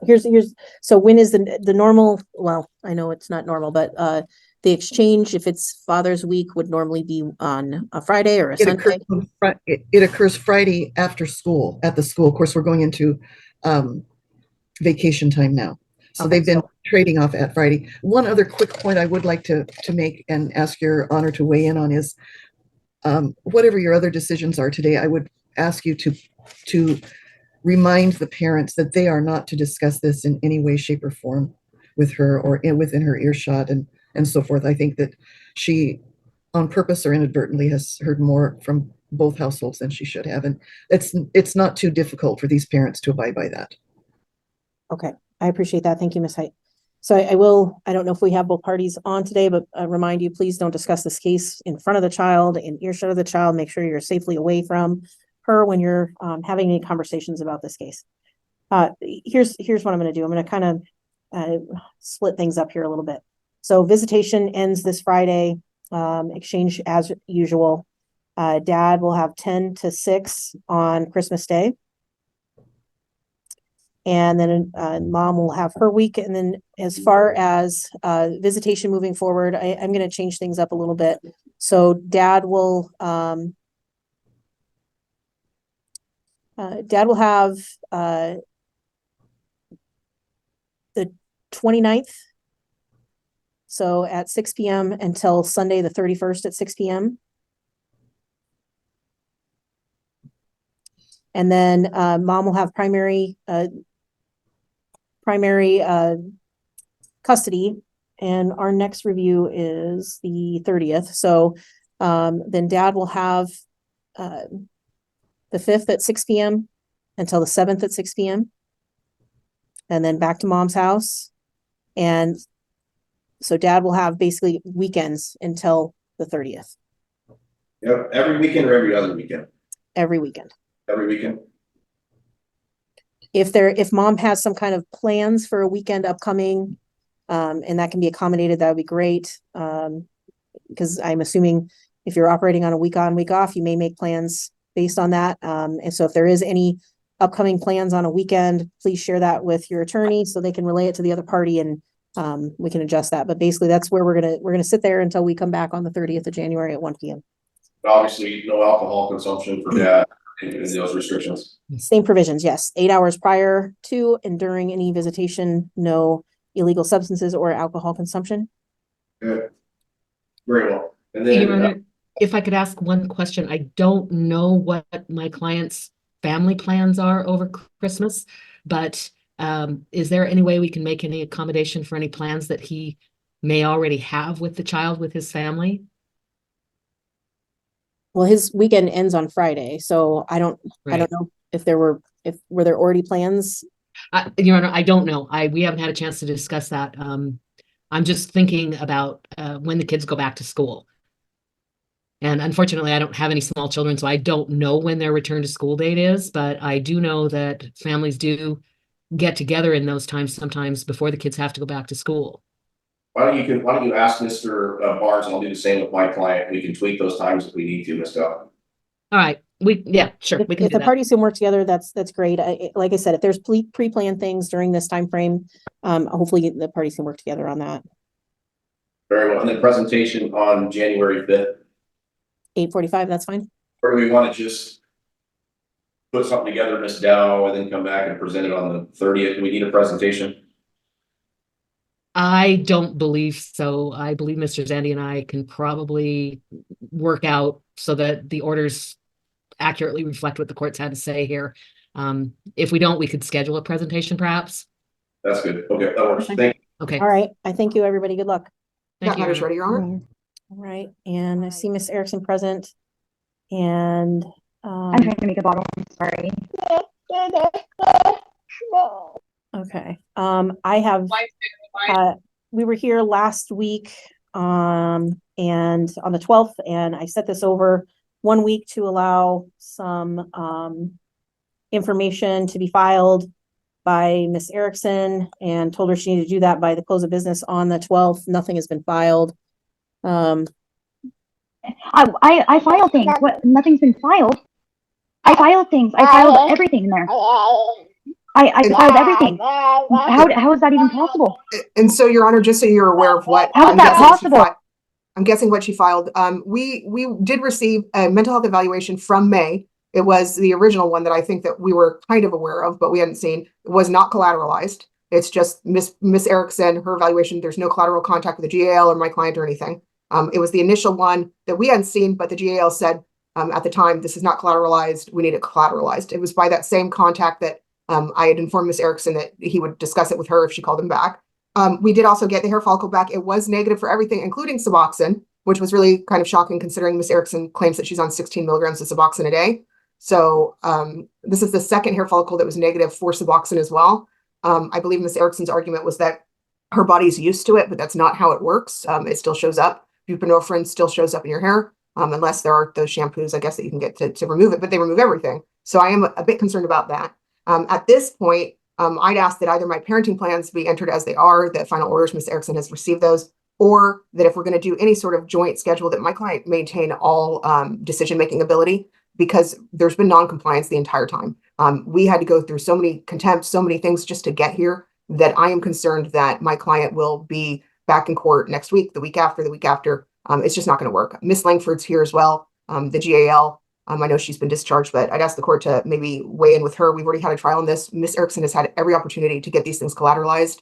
This is not her first go round. She has had 3 other cases with other children where she was asked to get collateralized mental health evaluations. She didn't in those cases either. This is, there's only so much we can do. I've tried to be incredibly helpful. I called, her counselor. I said, this is what we need. He said, fine, have her call me. I told her, call him, he can help you out. To the best of my knowledge, I've received nothing that's collateralized. This is from May of this year. It's no changes. There's nothing that the court is very specific on. We want collateralized evaluation. You have to get this updated. It's easy. I just fear that nothing will be done as it should be. It'll all approximate something without going that extra level if we don't have my client have joint or sole decision making to everything. Madam Clerk, do you show anything filed? I don't have anything. I have things that were filed after the 12th, but those were all filed by Ms. Winkles. Are you showing anything that was filed that hasn't been scanned in, or? Odyssey's loading. Hold on. I'm sorry, this is really odd. I filed them. I packed the baby up in the baby carrier and everything, and with my 4-year-old, we filed them. So there's nothing new in Odyssey unless maybe she filed it this morning. I put my whole entire life. Or if there were issues and it got rejected, but they would have called her. Yeah, and I filed a parenting plan too, which is odd. I did everything that I was supposed to. Well, I want to remind you, you did I'm everything you shaking were right now. supposed to 2 months later than you were supposed to, but. I know, I'm sorry. I do apologize with that. I was behind. Well, that's part of the problem, Ms. Erikson. I understand again how difficult this process is for somebody that's not represented. But we had a trial on this matter on the 26th of October. I gave you almost 2 months to get everything filed, and there's still absolutely nothing in the file. Absolutely nothing. And that doesn't work for me. I don't know how much more. May I say something? I'm talking, and when you keep interrupting me, I can't tell you how frustrating that is. I've had that conversation with you so many times. I don't interrupt you. Please don't interrupt me. Okay. I can't tell you how difficult it is understanding the difficulties of navigating this the judicial system for this case. I don't know how much more accommodating the court can be, frankly. We had a trial. I could have made a ruling that very day, and I gave you an opportunity to provide information to the court. And I'm here 2 months later, and I have nothing. And I have information that Ms. Winkles filed where she was trying to help you file this information and show you how to do that. It's email exchanges, you and back and forth that she's filed with me, telling you exactly what you need to do, and I still have nothing. So I'm happy to hear from you. Please let me know why you have done nothing. I have done everything. She has taken, okay, I'm confused because when Scott Roberts was a part of when he was my attorney, he told me that she had taken out everything that I had put into the courts because of some kind of it was when I was at the doctor's or whatever. And supposedly something happened and we weren't supposed to be able to tell you about it, about his criminal history, about the DV. Apparently I wasn't supposed to speak of any of it. That's what Scott Roberts told me. So I had to sit there quietly about that. Report and the parenting plan and any of that. And then with that, Scott Roberts, I gave him everything. I seen him on here earlier and it kind of irritated me. I gave him everything to turn in. He said he turned it in. He even gave me a declaration that he wrote out and he said he turned it in. Nothing had been turned in, and I'm just now finding that out. And I apologize. I can get everything else back in. If I can be given at least a few days, I can't. I've raised my child on my own. This is just crazy to me. Erin wants to come into her life when she's 3.5 years old. That's fine. That's fine. But please don't take her from me. I've been trying to do everything I can. I did a parenting plan on my own. I did the law help one where they helped me do it, step by step. I thought that was pretty cool because I didn't know that they did that. Requesting for him to have first, third weekends of the month and every other Wednesday. I just don't understand how none of them are in there. I have turned them in. I put my entire life on that. I'm really, really baffled and kind of confused, and I don't understand any of this. It's a bad dream. And Your Honor, if I might, even if she turned those in, they're still not compliant. As I told her, that's from May of this year. It was not collateralized. None of it's collateralized. It was collateralized. I have that in my office. I can send it to the court and the parties. It was not collateralized. My client was never contacted. Miss Langford was never contacted, which is why she got the other email saying, you need to call. This is not collateralized. The court is very clear. It needs to be updated. So I'm not No. sure where to go. We were more than willing to try to do everything we could, but if we don't have the information, I'm not sure where to go from here. So I'd leave it in your honor's hands. All right, Miss Erikson, now you can talk. Please let people speak and sorry, then speak. Go ahead. I'm sorry. It's just, it angers me because that's not true. So when I went to Columbia Wellness to get the paperwork for you, what was it, a few weeks ago, to get my assessments, because she said they weren't assessments, they were, what did she say they were? Intakes? But they clearly stayed assessment and they were highlighted there. The lady highlighted it for her. And then that's the reason why it took a little bit longer to get to you, because, well, it should be in there anyways, because I had to go all the way back to Columbia Wellness because the Superior Court wouldn't take it with the highlighter on it. And I didn't know that.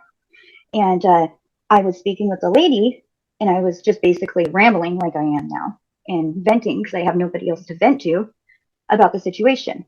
And she goes, well, that's funny because I had spoke to Mr. Anderson on the phone about this.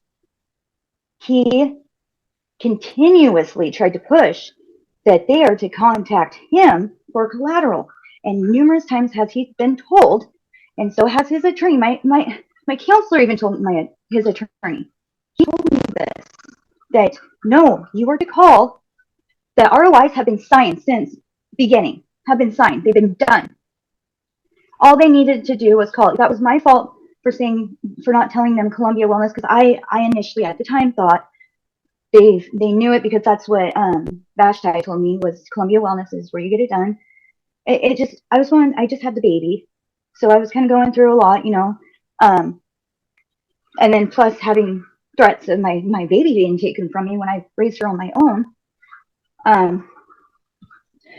Anyways, I was like, really?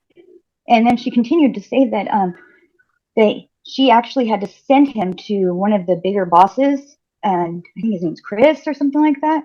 And Aaron continuously argued, trying to make that man say that no, we're to contact you. You're right.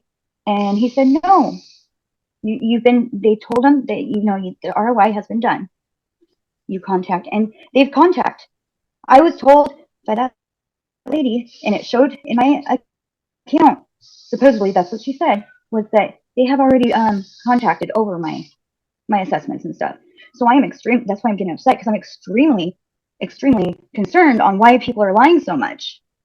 Like, I don't understand it. I have to be honest. And then receiving something about my child's doctor when I had already in the beginning, even Vashti knows that she goes not to child and adolescent. Like, where did that come from? Like, all this stuff that they're throwing at me when there's not supposed to be abusive litigation, that's said on my protection order. It is stated by Mary Hahn, because that's exactly what he does. And that's why I'm upset. I'm trying to calm down. I'm sorry. This is what Aaron does.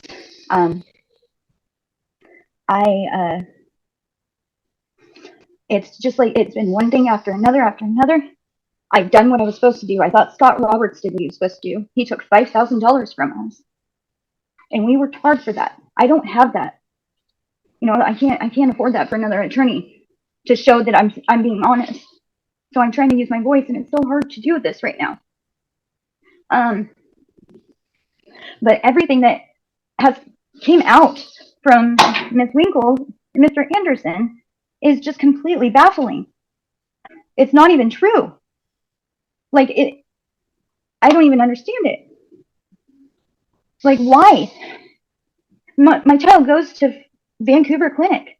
She has since I gave birth to her, you know, like. Okay. I'm so sorry. Couple different, thank you, Miss Erikson. I understand your frustration. The clerk asked of, she's in the courtroom. She asked of the folks in the office if there was paperwork filed. They indicated that there was paperwork filed, but they weren't, or brought in. They were not filed because they all have the wrong cause number on them. So I asked if they could be brought to me, and that's what I just received. I obviously have not reviewed them. They all have the incorrect cause number on them. parenting plan, and it looks like some healthcare records. Is that what you received, Ms. Winkles? It is, Your Honor. And just so you're aware, Ms. Langford has her hand up. I'm not sure if you can see that. No, I did not see that. Ms. Langford, if you want to jump in here, by all means, go ahead and make your comment. Yes, I'm sorry. I don't have camera ability. I'm at OHSU where I've been pretty much every day since Thanksgiving. So I just want to clarify some things. I've never, ever received confirmation that I am on RI for Columbia Wellness. As it states in my report, I've called and they keep telling me the same thing, that I'm not on the RI. I've reminded Ms. Erikson I need to be on there for collateral. I have not received any documentation from her since way prior to the hearing or to the trial. I still have not been contacted for any additional assessment since the one we've seen in May. Her attorney actually asked me for documentations and said he had nothing from her prior to him removing himself from the case. I gave him what I had. And I'm honestly probably equally frustrated because I've given reminders that this needs to happen, this needs to be done prior to the trial. And honestly, I have medical things with my family to deal with, and having to be dragged back and forth because we're still not getting what we need is very frustrating for me because I want what's best for the child, and we're not able to do that right now because we're not getting what we need. And I've not received anything from Mrs. Erikson since way prior to the actual trial that we had. And I appreciate that, Ms. Langford. Can I just ask a follow-up question? I know that you were present at the trial that we held back in October of this year, and at that point made recommendations. Has anything about the recommendations you made at trial back in October, has anything changed, I guess? No, I think that I at this point I would agree with anything that you're recommending, because we're just not getting what we need to verify any information, and we're all coming back to the same courtroom for the same responses, and we can't say what's best for the child. We don't have all the information, which is what we're not getting. All right, I appreciate that. Thank you. Okay. May I say something? I can pull it up on my phone even. Vashti's been in there since I did it all at the same time. Why wouldn't I? I did. And I told her, I even have an email from Vashti that said, I was like, what else do I need? And she said she had everything from me. I have that in an email. I can, if I could send it over to you right now, I would. And I should have printed it out. I had a feeling to print it out, but I've been having to use my boyfriend's work because he's a mechanic and we don't have a printer in the apartment. So I've been trying to, find out ways of getting you those documents. I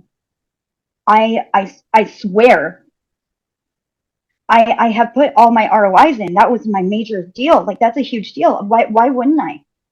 Like, that's my baby. I don't understand what's going on. It's like a really bad dream right now. Like, really, really, really bad. Because if I could get you everything, I'll give you all my whole profile. It shows exactly the dates when I put those ROIs in. It shows the dates and the times. And they have been in there since way before May. And I'm sorry to overtalk. That's why I needed an attorney, because I don't understand a lot of the stuff. But I need them for my boys because I'm not good at what I'm sorry, my 11-year-old's bugging me. Lexi, go sit down, please. All right. Here's where I'm at. I kind of echo Ms. Langford's comments, because I feel like even though we went through a trial, there wasn't a lot of information at the time. Mr. Anderson hadn't even, I don't believe, started any kind of weekend visitations. And I believe that we were progressing towards those with the help of Ms. Rosen and her working with the child here. And but at some point I feel, I do agree with Ms. Erikson that this is kind of like a bad dream, because I feel like it's the same issues repeatedly over and over again. I'm reviewing my notes and I'm reviewing the minutes from the trial, and very specifically There was a discussion with Ms. Erikson that she needed to sign ROIs because those had not been done. And that the mental health evaluation that was done prior this year would not be appropriate because it was already at that point over 5 months old, and a new evaluation would need to be done that was collateralized. We've done nothing. So we haven't even been able to do that. I'm gonna be so- complete. Sorry. I'm gonna be honest. I'm gonna talk. I don't know if Miss Erikson just chose to zone out when the court was making the rulings back in October. I didn't hear But it. all of the I'm muting you because you keep interrupting me. So please don't unmute unless it's your turn to speak. Very, very clearly in my notes, in the minutes, it was discussed that release of information need to be signed for all the parties so they can all be contacted for input. And it sounds like the only thing that she's done is the hair follicle, which is great. And I'm glad that that came back clean. I agree with Ms. Winkles. There is some concerns if she's claiming she's on a Suboxone program and it's not even showing that. That is a concern. That doesn't just, I get immune to a Suboxone, so it's not in my hair. That's not how that works. She did inquire of the court whether she could file a proposed parenting plan. I said, well, you can always file a proposed parenting plan. So now I just now received that after asking the clerks to have it brought back to me, even though it's under the completely wrong cause number. So I feel like I'm extremely frustrated. I don't want to suggest at this point that Miss Erikson is a bad person, a bad mother, but I do find that there's some definite concerns about what her cooperation level would be like on any kind of parenting plan with Mr. Anderson. She claims that she wants Mr. Anderson to have visitation and to do all that. I'm just concerned whether how that would go. Her proposed parenting plan, and Ms. Winkles, you indicated that you did have this copy, so that's why I'm referring to it. Basically says that he has to comply with treatment and that he would get the first and third weekends of the month. And that's school age and non-school age. And that's pretty much it. Your proposed parenting plan. I meant to put Wednesdays on there. I redid another one and it deleted completely. I'm sorry. Your proposed parenting plan basically has, it's the extreme in the other direction that, it is a phased in approach. It's an extreme until she gets the collateral mental health. And I believe it moves to more of what Your Honor was talking about in the trial, the 50-50, but without that collateralized mental health, we had it the extreme. We had two actually filed. we've had weekends with Dad. Yeah, yes, he's had overnights. I believe he just had the last weekend. I did have my overnight this last Saturday.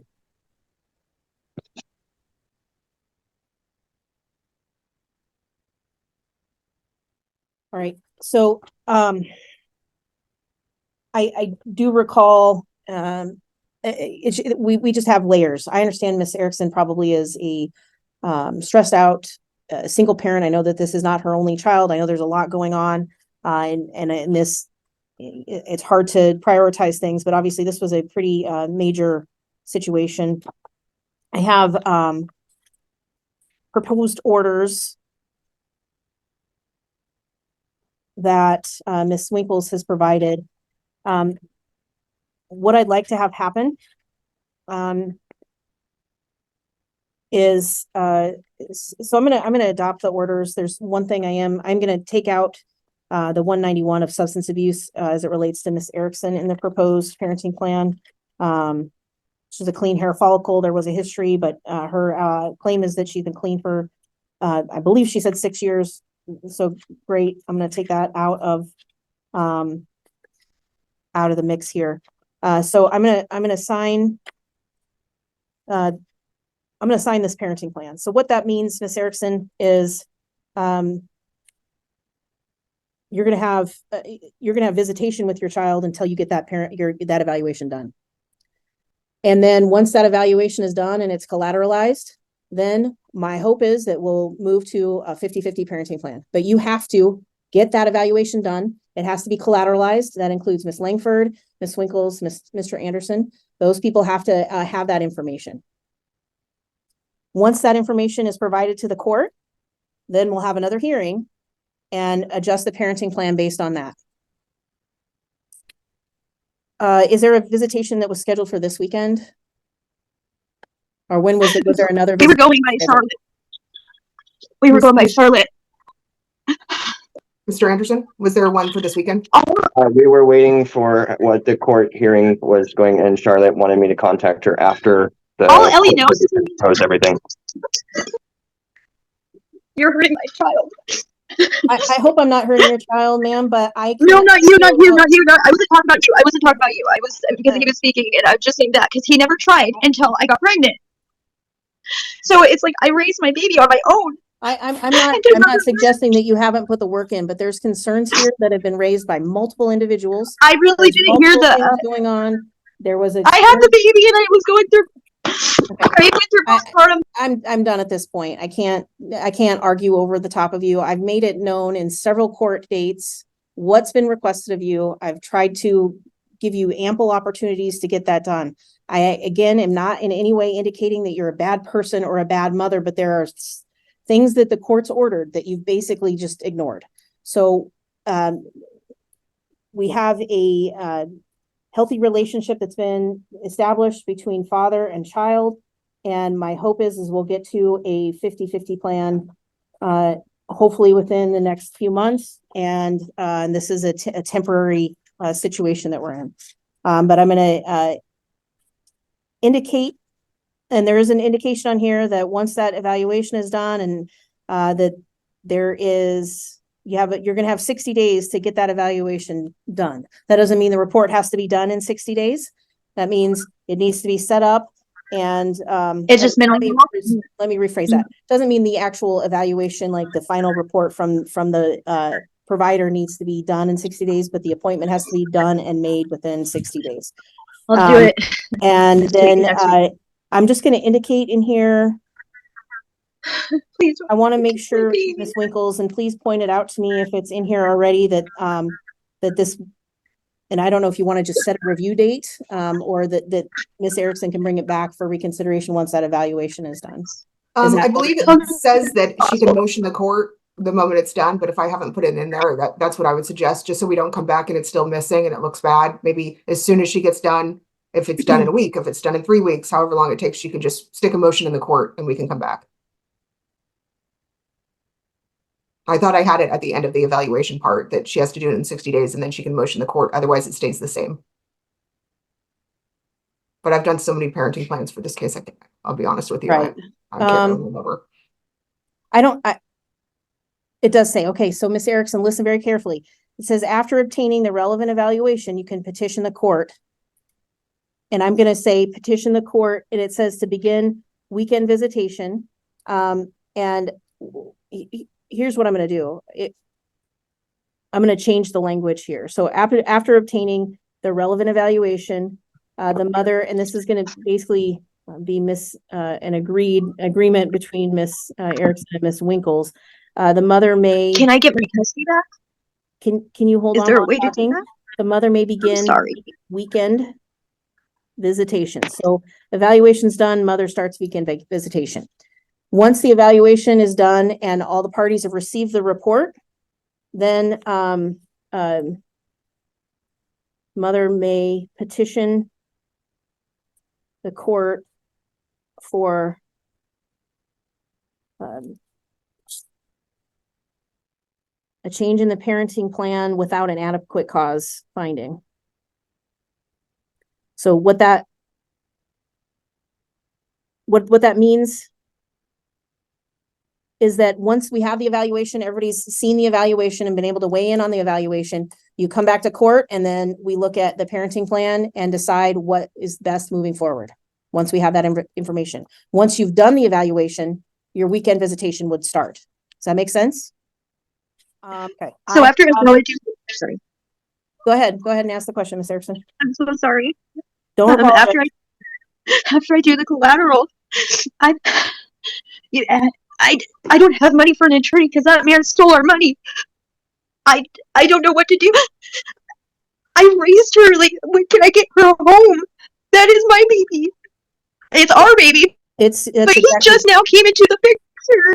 I understand that, and that's why we're dealing with this. So, I'm not ordering any fees, so I'm striking any judgment as requested, so I'm not ordering any fees. And I'm gonna mute you again here, and we need to keep our record. Let's see here, there's a child support order in place. Ms. Winkles, I'm gonna table the child support order, and after That's fine. 60 days, if there's nothing, then I'm gonna enter the child support order. Is that fair? That's absolutely fine. And Your Honor, just so you're aware, we'd be okay with her filing just a motion rather than a petition. Just because I believe since she's pro se, my client doesn't, he wants to be easy, but he wants to have the information is really where we're at. So we're fine with a motion rather than the full petition, because that might be a little bit more confusing for somebody who's pro se. Okay. I don't even understand any of that right now. I'm sorry, I don't. My brain's just. I understand that, Ms. Erikson. I would remind you, and I'm assuming, Ms. Winkles, you're gonna stay on in this case. I am, Your Honor. Everything that Ms. Winkles has filed that about your interactions have done nothing but indicate to at least me that she's trying to help both of you through this process. So if you have a question, based on what Ms. Winkles has indicated thus far, I think she would be willing to at least try to answer those questions for you. She can't obviously represent both of you, but I've changed that to may motion the court. So that means you just say, I need to have a hearing in front of the judge about my parenting plan. That's, and you come in and the clerk will help you and you file that. Make sure it's on the right cause number. And so you know that we're under the cause number of 20. The child support orders, I am going to set aside, so I'm not ordering any child support at this point. After 60 days, Ms. Erikson, I want you to be very clear. If you don't do anything after 60 days, then this is just going to be the order. Okay. Yeah, that's not good. That's not possible. And I'm going to make sure that I'll put 3 copies in, and if anybody takes it out, then I don't know what else to say. I'm glad to hear that. And again, once you get that process started, it sounds like Ms. Winkles will help you ensure that everybody's on there, everybody's doing what they need to do. I can't trust her. I'm sorry. Okay, well then do it on your own, I guess. No, I need help. I don't know. I can't give you any legal advice. So from sitting on the bench, I can't give you legal advice. There is the Northwest Justice Project. There is Cowlitz County Legal Aid. I don't know where you reside. If you reside outside Cowlitz County, you can contact your local legal aid. But there are services available Mondays and from 12 starting mid-January, Mondays from noon to 2 p.m. There's a free attorney that's here at the courthouse that you can come and talk to. I'm sorry? Can I bring my little baby with me? Of course or is that yes, no, it's not in a courtroom, it's just in the lobby in a room off the lobby of the courthouse. So if you need to bring your children, of course, you can bring your children. We'll get all of this process started. I'm gonna ask that this be filed, your information be filed with a cover sheet with a proper cause number on it. So it shows that you filed something. Okay, Ms. Erikson, because I want to make sure that, you know, you obviously attempted to, but it has the wrong cause number. So I'm going to ask that they file it with the correct cause number on it. I accidentally put the protection order cause number, and I apologize for that. I didn't realize. That's okay.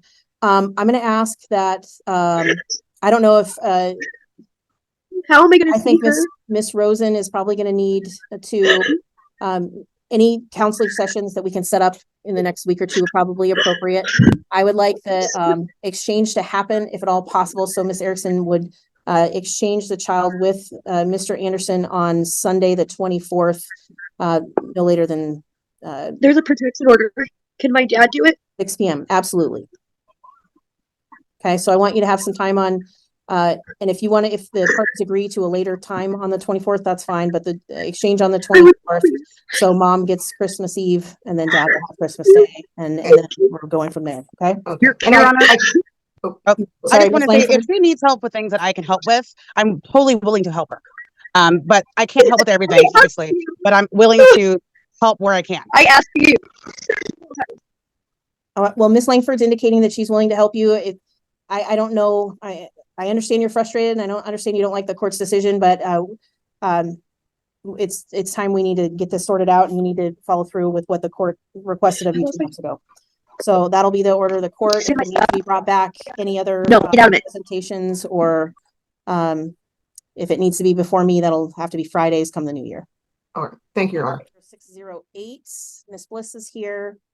We're here on temporary orders, and I've reviewed everything that's been filed. So any argument? And Your Honor, I can just briefly provide a lot of documentation that's been provided to the court. And as you indicated, you've reviewed the materials, so I won't belabor our position too much. But for the record, I do represent the petitioner and moving party, namely Dean Mako in this matter, who is the father of 4-year-old Maverick. Before the court today is my client's request for temporary orders, primarily as it relates to a parenting plan and an order appointing guardian ad litem. My client provides for you the significant struggles he has had co-parenting with Ms. Krakenberg since their official separation, when she removed not only herself, but the child from the home on November 9th. My client kind of outlines the history of their relationship, and more importantly, the gamesmanship and the controlling tactics of Ms. Krakenberg since this matter has begun, primarily as it relates to the protection order, which was denied in its entirety by Judge Warning. In that hearing, he specifically cites to Ms. Krakenberg's credibility, the fact that she, her reasoning for a protection order was essentially a moving target. Those were his exact words. And it appears that behavior has continued even after that protection order was denied. My client outlines for you the significant hurdles he has had to overcome with Ms. Krakenberg, which are still issues that are ongoing. Prior to my client's petition and motion being filed, he provides for the court significant email correspondence between Ms. Petrie and I attempting to establish some sort of visitation. Again, that protection order was dismissed and denied as of November 27th. As of the filing date, which was December 1st, no visitation had been established. I understand after the fact, some visits have occurred, but this is still an issue that needs court intervention. Primarily as it relates to, again, the moving target of concerns of Ms. Krakenberg. You can see in the email correspondence, she outlines several necessities that need to be satisfied prior to providing any visitation, which only further delayed the process. My client provides for you that upon removing the child and herself from his home, Ms. Krakenberg took everything of this child, all of his clothing, his toys, his bed, both car seats that the parties had, and then uses this as a basis to prevent him from having any contact. She says, you don't have any clothes, you don't have any beds, you don't have any toys, and you certainly don't have any car seats, all coming with unclean hands at that point. So my client provides for you, he went and he purchased all new items to satisfy the requirements. Obviously, he also wants to keep the child safe and would not transport the child unsafe. But again, these are continued control tactics by Ms. Krakenberg to further withhold the child from my client with no basis. Also looking to the history of this case, my client provides for you that he has been involved in this child's upbringing every day of this child's life. The parties lived together for the entirety of this child's life prior to November 9th. My client provides that every day he came home, he played with the child, took care of the child, went to the majority of the child's medical appointments. He provides for you that while he could not attend every medical appointment, it's not uncommon in situations such as this where one party is the primary provider financially. That's not disputed by either party. My client was the breadwinner in the relationship. Obviously, it makes more sense financially for a mother who works a significantly less paying job to take time off of work to take this child to appointments. He provides for you that even in that scenario, every single major medical appointment this child had attended, he also attended. He also provides for you that he made frequent requests to attend via phone or via FaceTime in the event that he was unable to physically be present, most of which were denied by Ms. Krakenberg. So there's a significant power control situation here where Ms. Krakenberg, for all intents and purposes, believes this child is her child, and my client is just able to have some sort of contact with him at her whim. And that's very apparent by not only her filings, but her gamesmanship since this matter has begun. And even with the filing of this case, that behavior still hasn't changed. Again, the parties have had a couple visits. My client has had a couple visits, with the child since this matter has been filed. But it's all been under Ms. Krakenberg's thumb. She's required that there be a supervisor, despite ever having a basis for that. Again, her concerns primarily with the protection order were outright declined and dismissed by Judge Warning in that hearing. And even in her pleadings that she's provided for the court, she's failed to address any significant concerns, provide any substantiating statements towards these allegations. Looking to her proposed parenting plan, again, goes to show her motives and intents in this case. She's asking the court to make various 191 findings, again, despite providing a shred of evidence that it's even appropriate. She's requiring that my client have supervised visitation. Again, no basis for this, and making several requests of the court and demands of my client, making allegations that he has undiagnosed mental illness. Again, nothing to substantiate those allegations. But what we do have for you is substantiating my client's concerns. Again, the gamesmanship of Ms. Krakenberg, the fact that she's removed this child not only from his home, his father, his grandfather, all of which he's lived with his entire life, has also removed this child from school and has failed to allow this child to continue going to school since the protection order was dismissed, and has further refused to allow him to go to wrestling and the things that this child is accustomed to doing. This behavior is very concerning. Not only is the child being uprooted from his other parent, but is being uprooted from his entire life that he's had for the last 4 years. So there are some significant concerns in this case. We are asking the court to appoint a guardian ad litem or a court visitor if you want some quicker turnaround time for a report. My client did not make the request in his parenting plan lightly. He acknowledges the fact that Ms. Krakenberg has provided some substantial care for the child during the relationship and obviously since separation, but there are some significant concerns regarding her behavior. Obviously, documentation was provided from the child's school to substantiate some aggressive and erratic behavior that everybody is experiencing right now. So my client is asking the court to adopt his temporary parenting plan, pending any sort of input from the guardian ad litem, pending further discovery in this case and or further hearings. We did not make a request for child support. Again, my client is the primary provider financially, and if the court does adopt our parenting plan, we don't believe it's necessary nor appropriate at this time to order Ms. Krakenberg to pay any sort of child support. If the court is inclined to go a different route and not make my client primary custodian, I would just note for the court that we have filed my client's pay stubs, W-2s, and obviously child support worksheets would need to be run using those. I will note that Ms. Krakenberg's worksheets do not include any taxes for my client, does not include any 401k or pension contributions, which are relevant and present in his pay stubs. It also doesn't include the fact that my client pays union dues and the like. So I do believe that new child support worksheets would need to be run depending on what your Honor's ruling is today. So I would ask to at least reserve on child support pending what you determine for the parenting plan, and then allow those worksheets to be presented at presentation. All right, thank you. Ms. Petrie. Thank you, Your Honor. I want to address a few statements presented by counsel first. She removed the child from his home. He's the one that decided to end the relationship back in February. And every single day he yelled at her, get out of my house, move out. When are you going to move? Every single day. And now he's trying to hold it against her that she actually followed his instructions. As far as her removing the child from school, he's 4. It's daycare. He's not starting kindergarten until next fall. Dad would know that if he was actually involved. As far as my client removing all the stuff from the house, she paid for it. They're not married. It's not community property. We are asserting that there's a CIR, but there's been no judicial determination as of yet. So as of right now, my client paid for all that stuff for the child. She got to keep it. The fact is, Dad never wanted the child. He told her he didn't want children from the very get-go. And I would object, that's not contained in any pleading. She had a child. He did not contribute. He did not participate. He did not pay for things other than daycare. She paid for diapers. She paid for all the whatever formula or food was needed. She paid for clothing, toys, books. He never paid for anything. When she tried to teach him how to change a diaper, he got grossed out and walked away. He's never once changed a diaper. The child is in potty training right now, but he still wears pull-ups. Dad's entire basis for his request lies solely on his assertions that she wouldn't let him participate in parenting. This couldn't be further from the truth. There were family vacations at the Olympic Peninsula that he refused to go on. Outings to OMSI that he refused to go on. He didn't want to participate.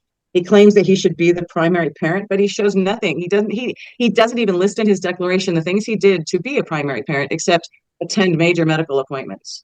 And that was only at her insistence. As far as those 3-way calls that counsel was referencing, she did try to bring him into those conference calls, and she would have to ask him to mute himself because he would continue carrying on conversations with other employees rather than listening to the doctor. So while he may have been there, he wasn't paying attention, and he certainly wasn't participating. He wasn't asking questions. He doesn't even suggest in his declaration that he should or has ever been the primary parent of Maverick, and yet names himself as primary parent in his proposed parenting plan. Fact of the matter is, it's impossible for him to be the primary parent because he works all the time. My client, her job was to take care of his dad. That's what she did for a living. Once the relationship was over and she lost those hours, she's lost her job. Removing a child from the daycare, she no longer lives there because he was insisting that she move out. So of course, she's going to remove him from the daycare and find another. She has tried to communicate with him about different other proposals for school and daycare, and he won't respond with any kind of constructive or helpful correspondence. Instead, he just simply says, we haven't discussed this yet. Well, she's trying to, but he won't do it. He won't engage. My client has been, always has been, and should continue to be the primary parent. Some of the other things I would like to highlight: the paternal grandfather is a hermit. He lives in his room. He requires care. That's one of the sources of income for these parties, is that they take care of dad. Dad lives in his room. Once a day, he would come out and see Maverick and then disappear back to his room. Dad's cousin, who provided a supporting third-party declaration, has only met Maverick one time when Maverick was 3 months old. So that was over 3 years ago. When dad would want to take the child out fishing in the boat, my client would object because dad wouldn't clean up the boat. There's lead, weights all over the floor, hooks stuck in whatever, furniture, carpeting, whatever. He wouldn't clean it up. Spare cuts of, bits of line. Those are things for a toddler that are very dangerous. And he wouldn't clean it up. So of course she objected. If he was going to put his child in a dangerous position, she's not going to let it happen. And that's reasonable. As to their representation that mother has not been cooperative, it's obvious that they are attempting to mislead the court by not providing all the communications, which we did. We communicated constantly with them and immediately. And my client reports in her responsive declaration the efforts that she made to try to make those visits happen. And I don't think what she was requesting was anything unreasonable. She requested that he have a valid current car seat, clothing, food, car insurance, and knowing Maverick's routine. Maverick's a picky eater. Dad didn't know everything that he eats. And in fact, he ended up calling my client or texting my client asking for the information about like Maverick's size of clothing, things that he should know as an active father. The requests made by my client were not unreasonable or ridiculous. And in fact, they are reasonable considering his lack of parenting experience. Dad also seems to assert that his family is more important than mom's family, when in fact, because of all those outings and vacations, it's mom's family that Maverick is more bonded to. He spends more time with her family.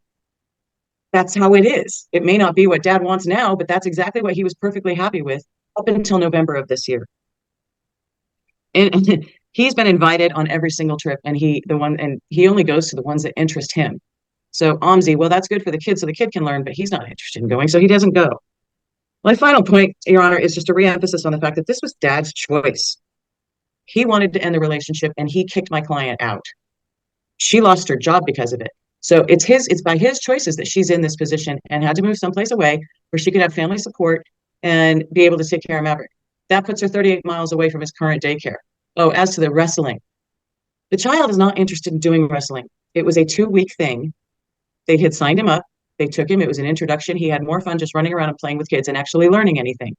He said later he didn't want to go back. Mom's not going to force him. He's 4. So dad's claim about this is disingenuous. This isn't an ongoing thing. And again, we're talking about a toddler. Why is wrestling so important for a toddler? It doesn't make any sense. Their priorities that they're putting forth. He needs to take a parenting class before he has unsupervised visit time with this child. He doesn't know how to care for a young child. And the child is not old enough to report back, things that he wouldn't understand are inappropriate or dangerous.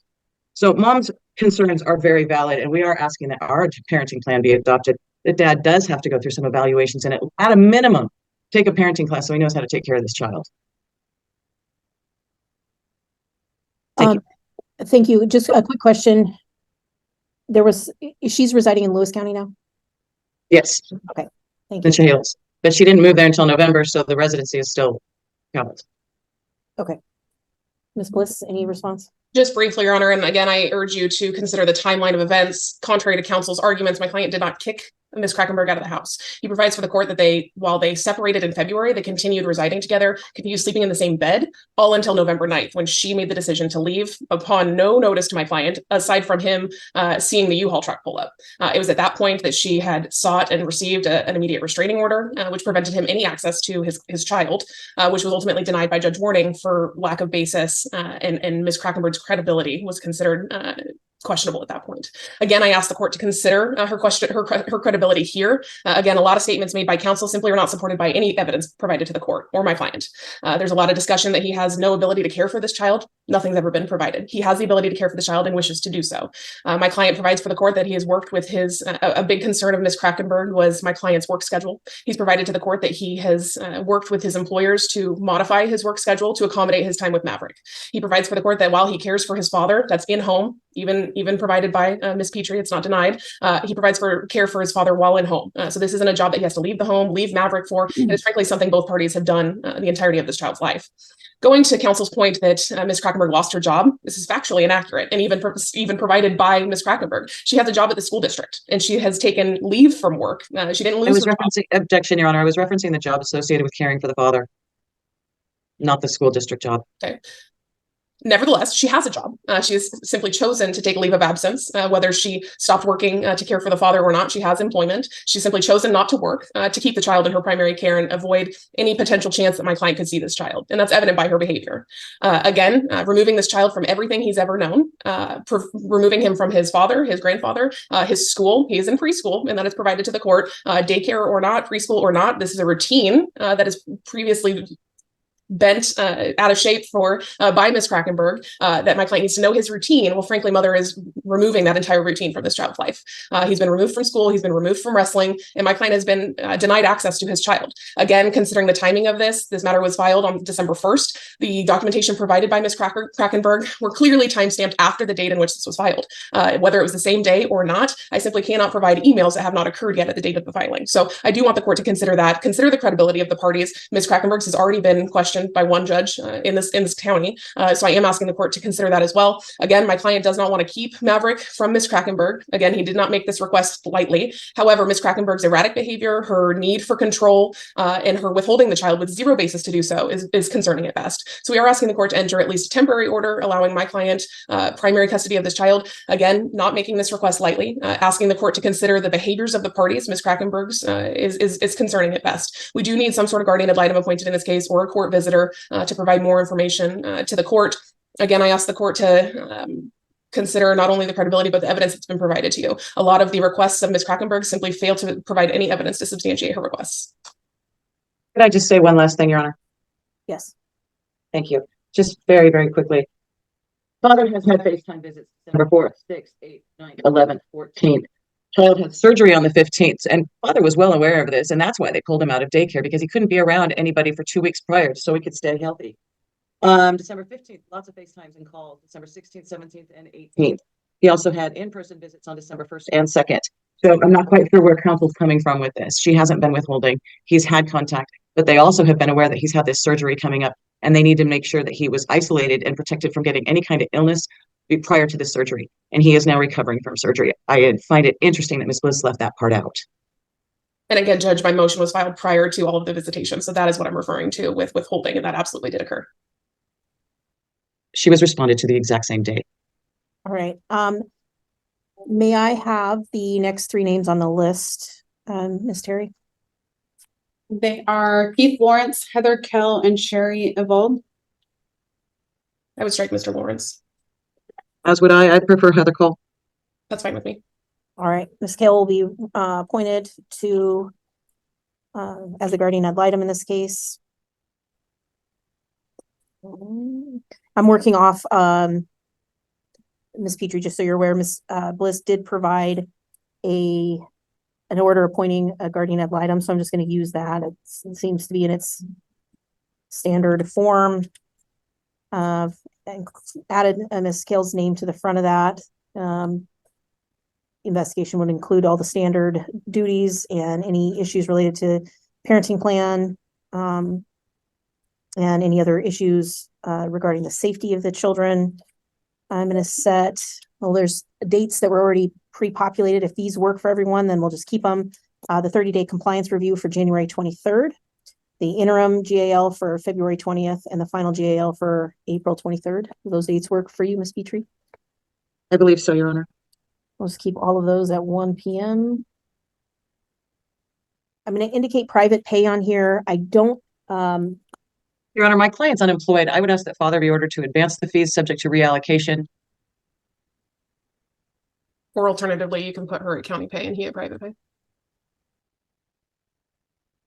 so she's on a leave of absence from work. She's not versus not having a job. Is that correct? From Correct. the school? That is correct. Okay. I just wanted to make sure. I'm not making a determination of support today because I don't believe I have enough information. But what I will do is indicate 50% private pay petitioner, 50% respondent, and I'm going to indicate county paid to be reviewed. So that can be raised back, but we'll get the process started with county pay. And I'm going to sign that order. There is also was a temporary family law order that was provided by Ms. Bliss. It does indicate, really doesn't outline anything other than the order includes the listed child, that there's a parenting plan that's going to be filed separately, which will be filed separately, but it's going to be neither the ones that have been proposed. And that the GAL order. So I'm going to sign that temporary family law order. And Your Honor, I would just say in That's fine, section Your 5, I said no request was made for child support. Obviously, that issue has since been raised, so just ask that you reserve it. So number 5 instead, I'll just be to be determined. / reserved. Okay. As for parenting plan, I have in front of me dad's proposed, and then I'm also reviewing mom's proposed. Here's I didn't look into other than what was provided to the court about the protection order. I looked at the findings that were supplied as part of the documents, and I didn't do any additional looking into that. I had access to it. I did not do that. What I can say is based on the information that's been provided, I don't know that there's any 191 factors that can be found. I understand that both parties are alleging 191 factors, so I'm just going to reserve on those for mom's alleging child abuse, neglect, emotional, physical problems, or abusive conflict. Dad's indicating abusive conflict and withholding the child. I'm not making any findings of those. Those can be reserved if the parties want to continue with those allegations or provide additional information. Based on that, I'm not making any limitations. I am going to order the dad take a parenting class, Love and Logic, or some other parenting class within the next 30 days, and provide proof of that to that can be filed with the court and proof to the other party. I know that there is a request for an evaluation for mental health. I'm going to, actually, I'm probably going to see here. Because that's alleged, I'm going to add that to the GAL's duties as far as weighing in whether there's any mental health issues on behalf of the parties, and would be happy to reconsider ordering any evaluation based on that. I'd love to say joint decision-making, but I'm a little concerned that these parties are in a place where they're currently not willing to work together.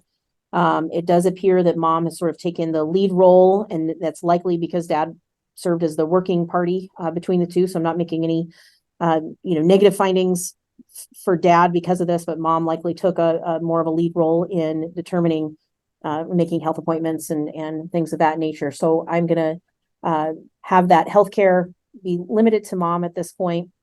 And I'm going to make school and extracurricular joint because we're dealing with a 4-year-old. My hope is by the time we're dealing with those things will have calmed down, hopefully, and we can get to a place where they're working together a little bit more. I am going to make the custodian, Ms. Krakenberg. I am going to order visitation, excuse me, with dad on, and I'll get to, I understand we have a major holiday upcoming, and I'm assuming parties would like that addressed, but dad will have visitation 1st, 3rd, and 5th weekends. And that'll be from, let's say, I guess I'm going to inquire of councils. We're not dealing with a school-age child, so I don't know. One of the 8 p.m. seems a little late for a 4-year-old. So I don't know. 4 p.m. works better than 7 p.m. or 6 p.m. If the parties. He's in bed by 7, so maybe we say 5. I think that's sufficient. Okay, so 5 p.m. exchange. So that'd be 5 p.m. Friday to 5 p.m. Sunday. And then on the 2nd and 4th weeks, let's do the Wednesday overnight from 5 p.m. until That's get up quite early in the morning to go to work, Your Honor. And my client's prepared to make accommodations so that he's with the child during his residential time with the child. Okay, so assuming that that can work, how about, I don't know if he can go to work a little later on those days and then we can do a 5 p.m. To, let's say 9 or 10 a.m. the next day. So Wednesday to Thursday. Where should they exchange, Your Honor? Halfway point? Yes, until we're in a school situation, I think that seems appropriate. I don't know, Ms. Bliss, if you or your client have discussed that or where that may be. I'm happy to just pull up the Google map and go that route. I think with the direction of a halfway point, I imagine Ms. Petrie and I could probably get that easily resolved. I don't want to take the court's time Googling that. Yeah, we can I would figure that just out. note that if it was our request initially that if he was going to be going back to preschool, which obviously I don't think has been determined, at least at this point, it was initially our request that exchanges occurred at school. I don't know if Your Honor wants to make a... If he's going back to school and if he's going back to school where he's historically gone, then I think that is appropriate for there to be exchanges at school. If his school is moving, then I think the halfway point is appropriate. Okay, very good. As far as Christmas goes, I would like to, Oh, Your Honor, just so you know, the child is still recovering from surgery until the 29th. Does that preclude him from getting in a car or going anywhere or visiting anyone? He just has to be kept away from any kind of germs or infections. Okay. What I'd like to have happen is 10 a.m. the 24th to 9 a.m. the 25th with Dad. So Dad gets Christmas Eve and Christmas morning, Mom, and then return to Mom Christmas morning.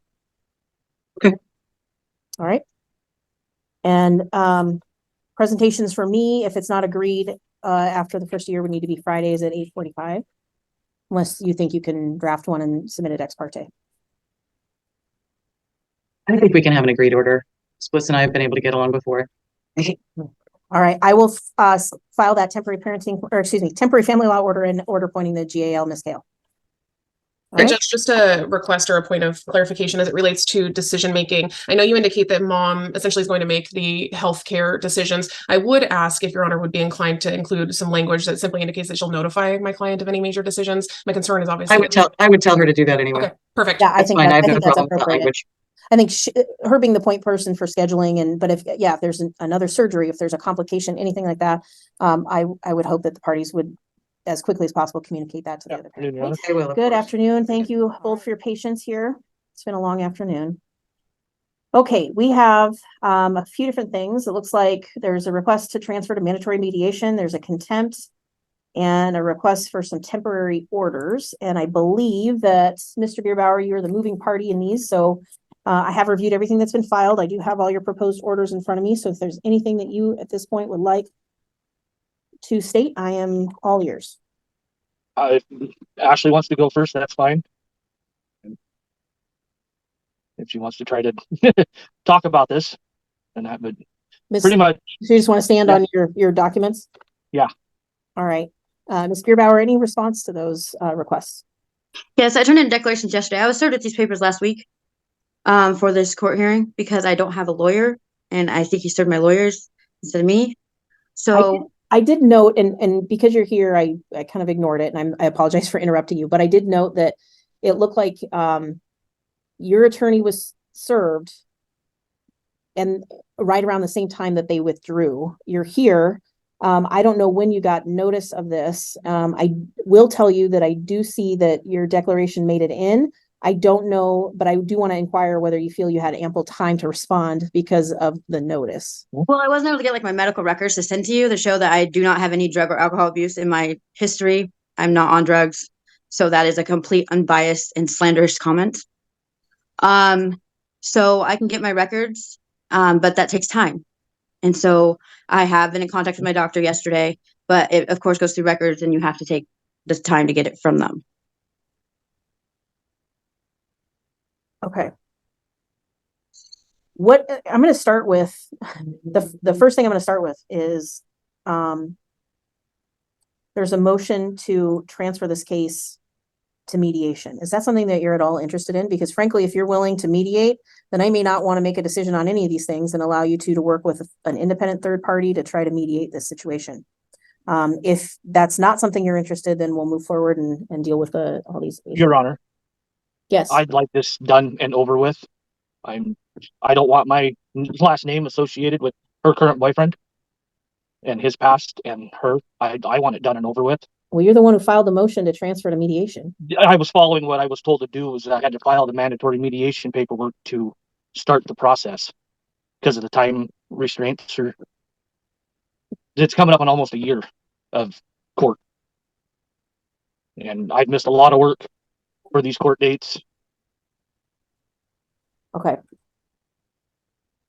Well, it's a dissolution with children involved. So there are certain steps that are required statutorily to take place. Mediation, it's either mediation or a mandatory settlement conference. One of those two are required before you can get a trial setting. Okay. So, and I know that the temporary parenting plan was only entered a couple months ago.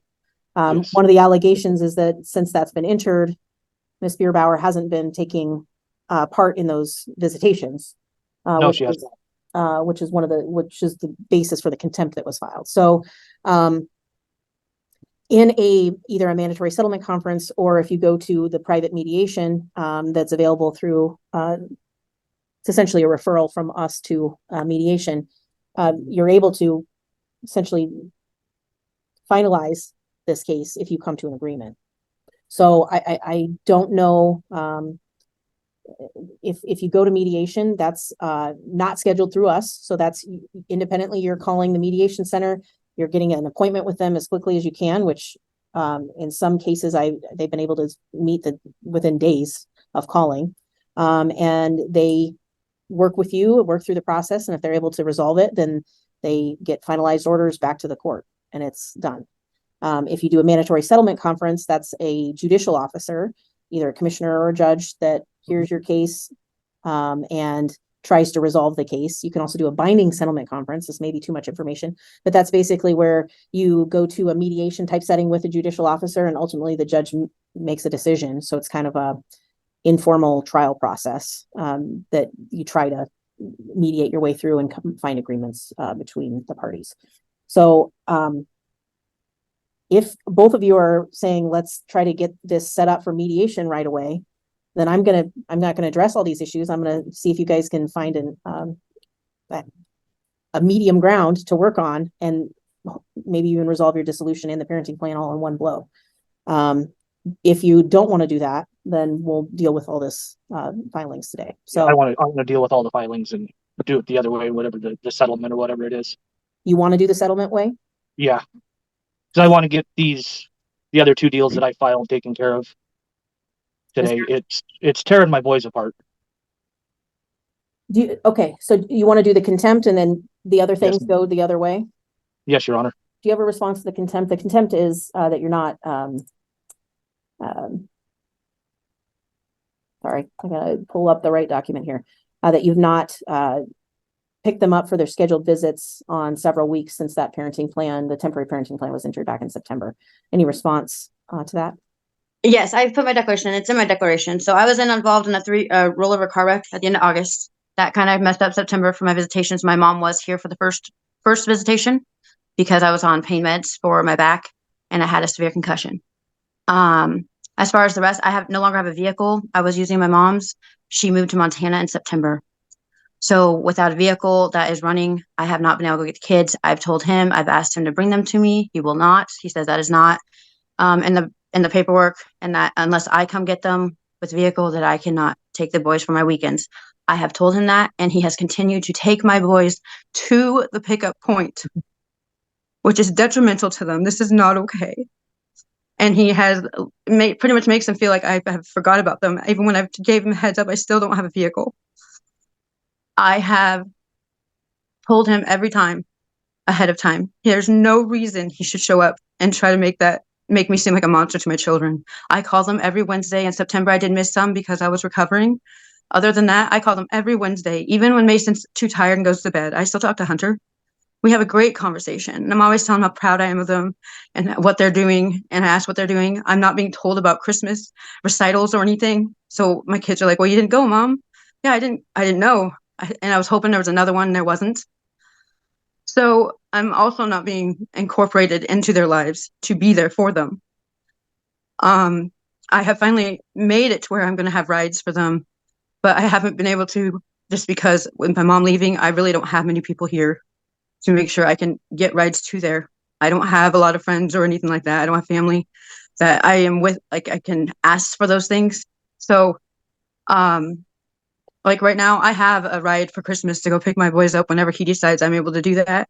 And then he can pick them up at Fred Meyer's so I can have at least a few hours on Christmas Eve. But he wouldn't even give me a few hours on Hunter's birthday to bring them to me so I can spend time at Dairy Queen. I have been just kind of pushed away as far as being able to see them because I don't have a vehicle. So I've been trying to just be able to find people, and I've finally been able to find a couple people that I feel secure with to drive down there to pick them up and actually get my time with them. But I'm always calling them on my Wednesday times to talk to them. I have not forgotten about them or made it seem like they're not a priority to me. They are. Again, I still don't have a vehicle, and that is something I'm still trying to reconcile to get done. But I definitely don't want my children taken away completely. All right, I thank you, Ms. Beerbauer. Ms. Height, you're here. I know that you were involved before the temporary plan was put in place. Is there any input that you have or would like to relay to the court? I have no real fresh information. I've had a few updates on how the kids are doing. It sounds like they're doing great at school, and that has all been positive. The other update is that I heard about a week ago that Mr. Beerbauer and the boys will be moving into, I believe it's a 3-bedroom home right after the first of the year. So their housing is going to be more advanced than what they're undergoing now. But other than that, related to this particular issue, I don't have any fresh input. Thank you, Ms. Height. I appreciate that. All right, in order to make a finding of contempt, the court has to find that there's a clear and willful and intentional violation of a direct court order. Your Honor, can I say something? Sure.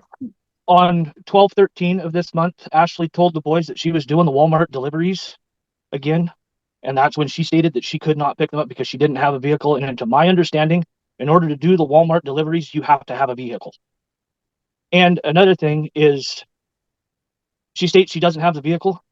I'm gonna be honest with you. Both her and Derek were spotted today about 10 o'clock this morning at the 38th Avenue Walmart in a black Honda Civic. I signed them. My girlfriend was with me and my dad was with me. We were coming to Walmart. She has a vehicle and has had a vehicle all of these days that are stated. It is her choice to state that she does not have a vehicle. That is her excuse every time. And her calls on Wednesday nights, they last no longer than 15 minutes. And it states that the boys, where Mason did not want to talk to her, he didn't. He was not asleep. He did not want to talk to her because he had nothing to say to her. Hunter, same way. They do not ask me how mom is doing or to call them, to call her. So this is what it is the fact that they're not getting time with their mother is tearing me apart and them apart. That's why I'm doing it. It's her choice right now. It's not mine, and it is not my responsibility to drive my boys into Longview. It is her. It states in the parenting plan on, what is it, 12 on that she is the picking up parent. That makes it her responsibility to come down to Cathlamet. I cannot afford to drive into Longview twice a weekend. I drive a diesel pickup. Diesel is almost $5 a gallon. And I work, so on a Friday night, I would have to get off work at 2:30, 3 o'clock, drive all the way down to Cathlamet, pick my boys up, turn around when they don't get home till 4 o'clock because they ride the school bus, pick them up and turn and beat back into Longview by 5 o'clock. That's making 6 trips in one day to Longview. I can't afford that, Your Honor. I'm taking care of my boys. My boys are my #1 priority right now. All right. Thank you, Mr. Bierbauer. I appreciate You're that. welcome. Mrs. Bierbauer, go ahead. Just make sure to unmute yourself. The vehicle that I'm driving, I'm actually having to borrow so that I can work. I have not been able to work this whole time. I finally found someone who's allowing me to borrow a vehicle for work. I'm not able to borrow it to drive a half hour away. It's not my vehicle. So yes, I was in a vehicle today, but I'm not in that vehicle to go to Kathleen. That's not what it's for. I'm having to pay to rent to use this vehicle to try to make money to get a vehicle. Okay. Thank you.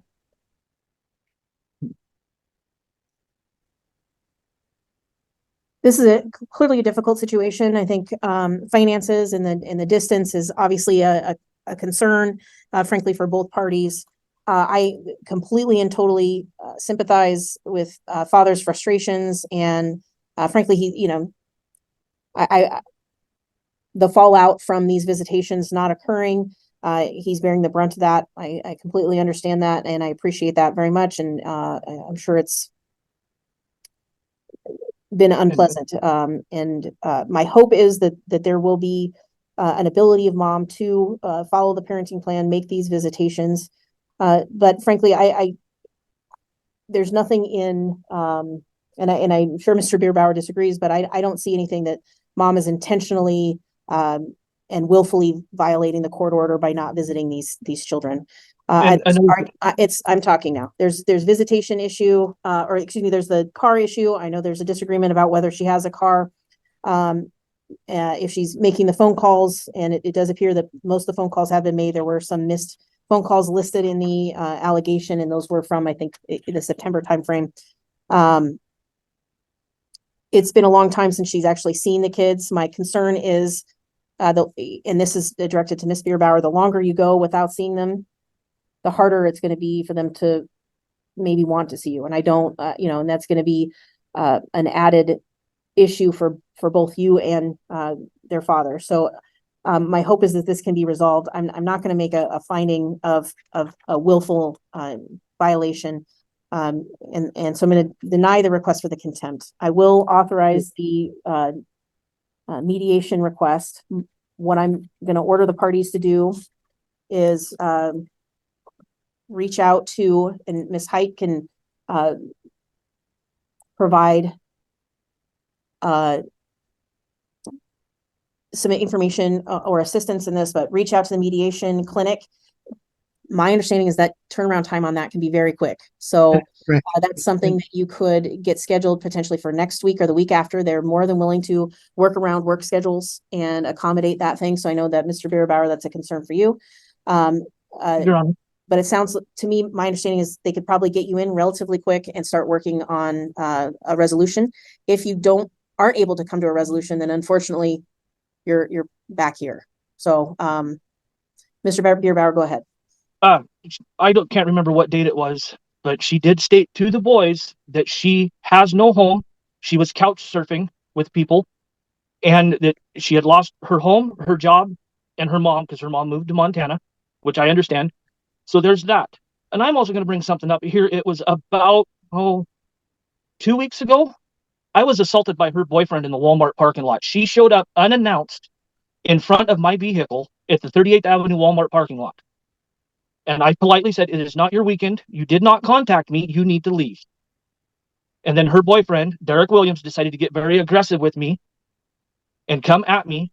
And I was like, "I'm not going to deal with you. I don't want to deal with this." I had my boys get back in the truck. I was standing on the step of my truck, and he come up and he assaulted me by slamming the door of my pickup into me in front of my children. And not once did she say not to do it to him because the boys were there. She looked at him and said, "No, do not do this because you do not need to go back to jail." She never once mentioned the boys. And my girlfriend was standing right there and witnessed it all happen. And that is referenced in another deal of the case number. Is there a criminal? I do not want my children around him. Well, what was that? I asked if there was a criminal charge or if the law enforcement was contacted. Yes, I pressed charges against him, and I got a case number, and I think it's listed in the other document. Okay. I will remind the parties, especially Ms. Bierbauer, the children, are not to have any contact with Derek Williams. He's not to be present at any visitation that you have, any interactions that you have. He's not to be around the children, period. And that's part of the parenting plan that was entered back in September. So Even if you showed up for a scheduled visitation and Mr. Williams was there, it would be, frankly, probably Mr. Bierbauer would be able to deny that visitation because Mr. Williams was there with you. I don't know why that was entered. I don't recall the history. I was not the judicial officer that entered that that parenting plan, but clearly there's a reason for that. So that's already a part of the record at this point and part of the order that's in place. So Mr. Williams is not to be around those children, period. Okay. And it sounds like Ms. Height, I swear I saw her nodding her head that she would be willing to help get you in contact with the mediation, point you in the right direction there. And like I said, they're happy to accommodate work schedules and try to set up something. I know sometimes they even do what we call after hours mediation, if that's what's necessary. So I will happily. They're very accommodating, Your Honor. And I would also pleasantly let both parties know they have a sliding fee schedule and are very accommodating as far as fees go as well. So I think that could probably be a really good way to get to a resolution on this case. So please reach out to Ms. Height if you have any questions about that. There's the clerk's office also has information about how to contact them. I'm going to sign the order transferring the case to mandatory mediation, and I really wish you both the best of luck. Thank you, Your Honor. Thank you. Thank you, Your Honor.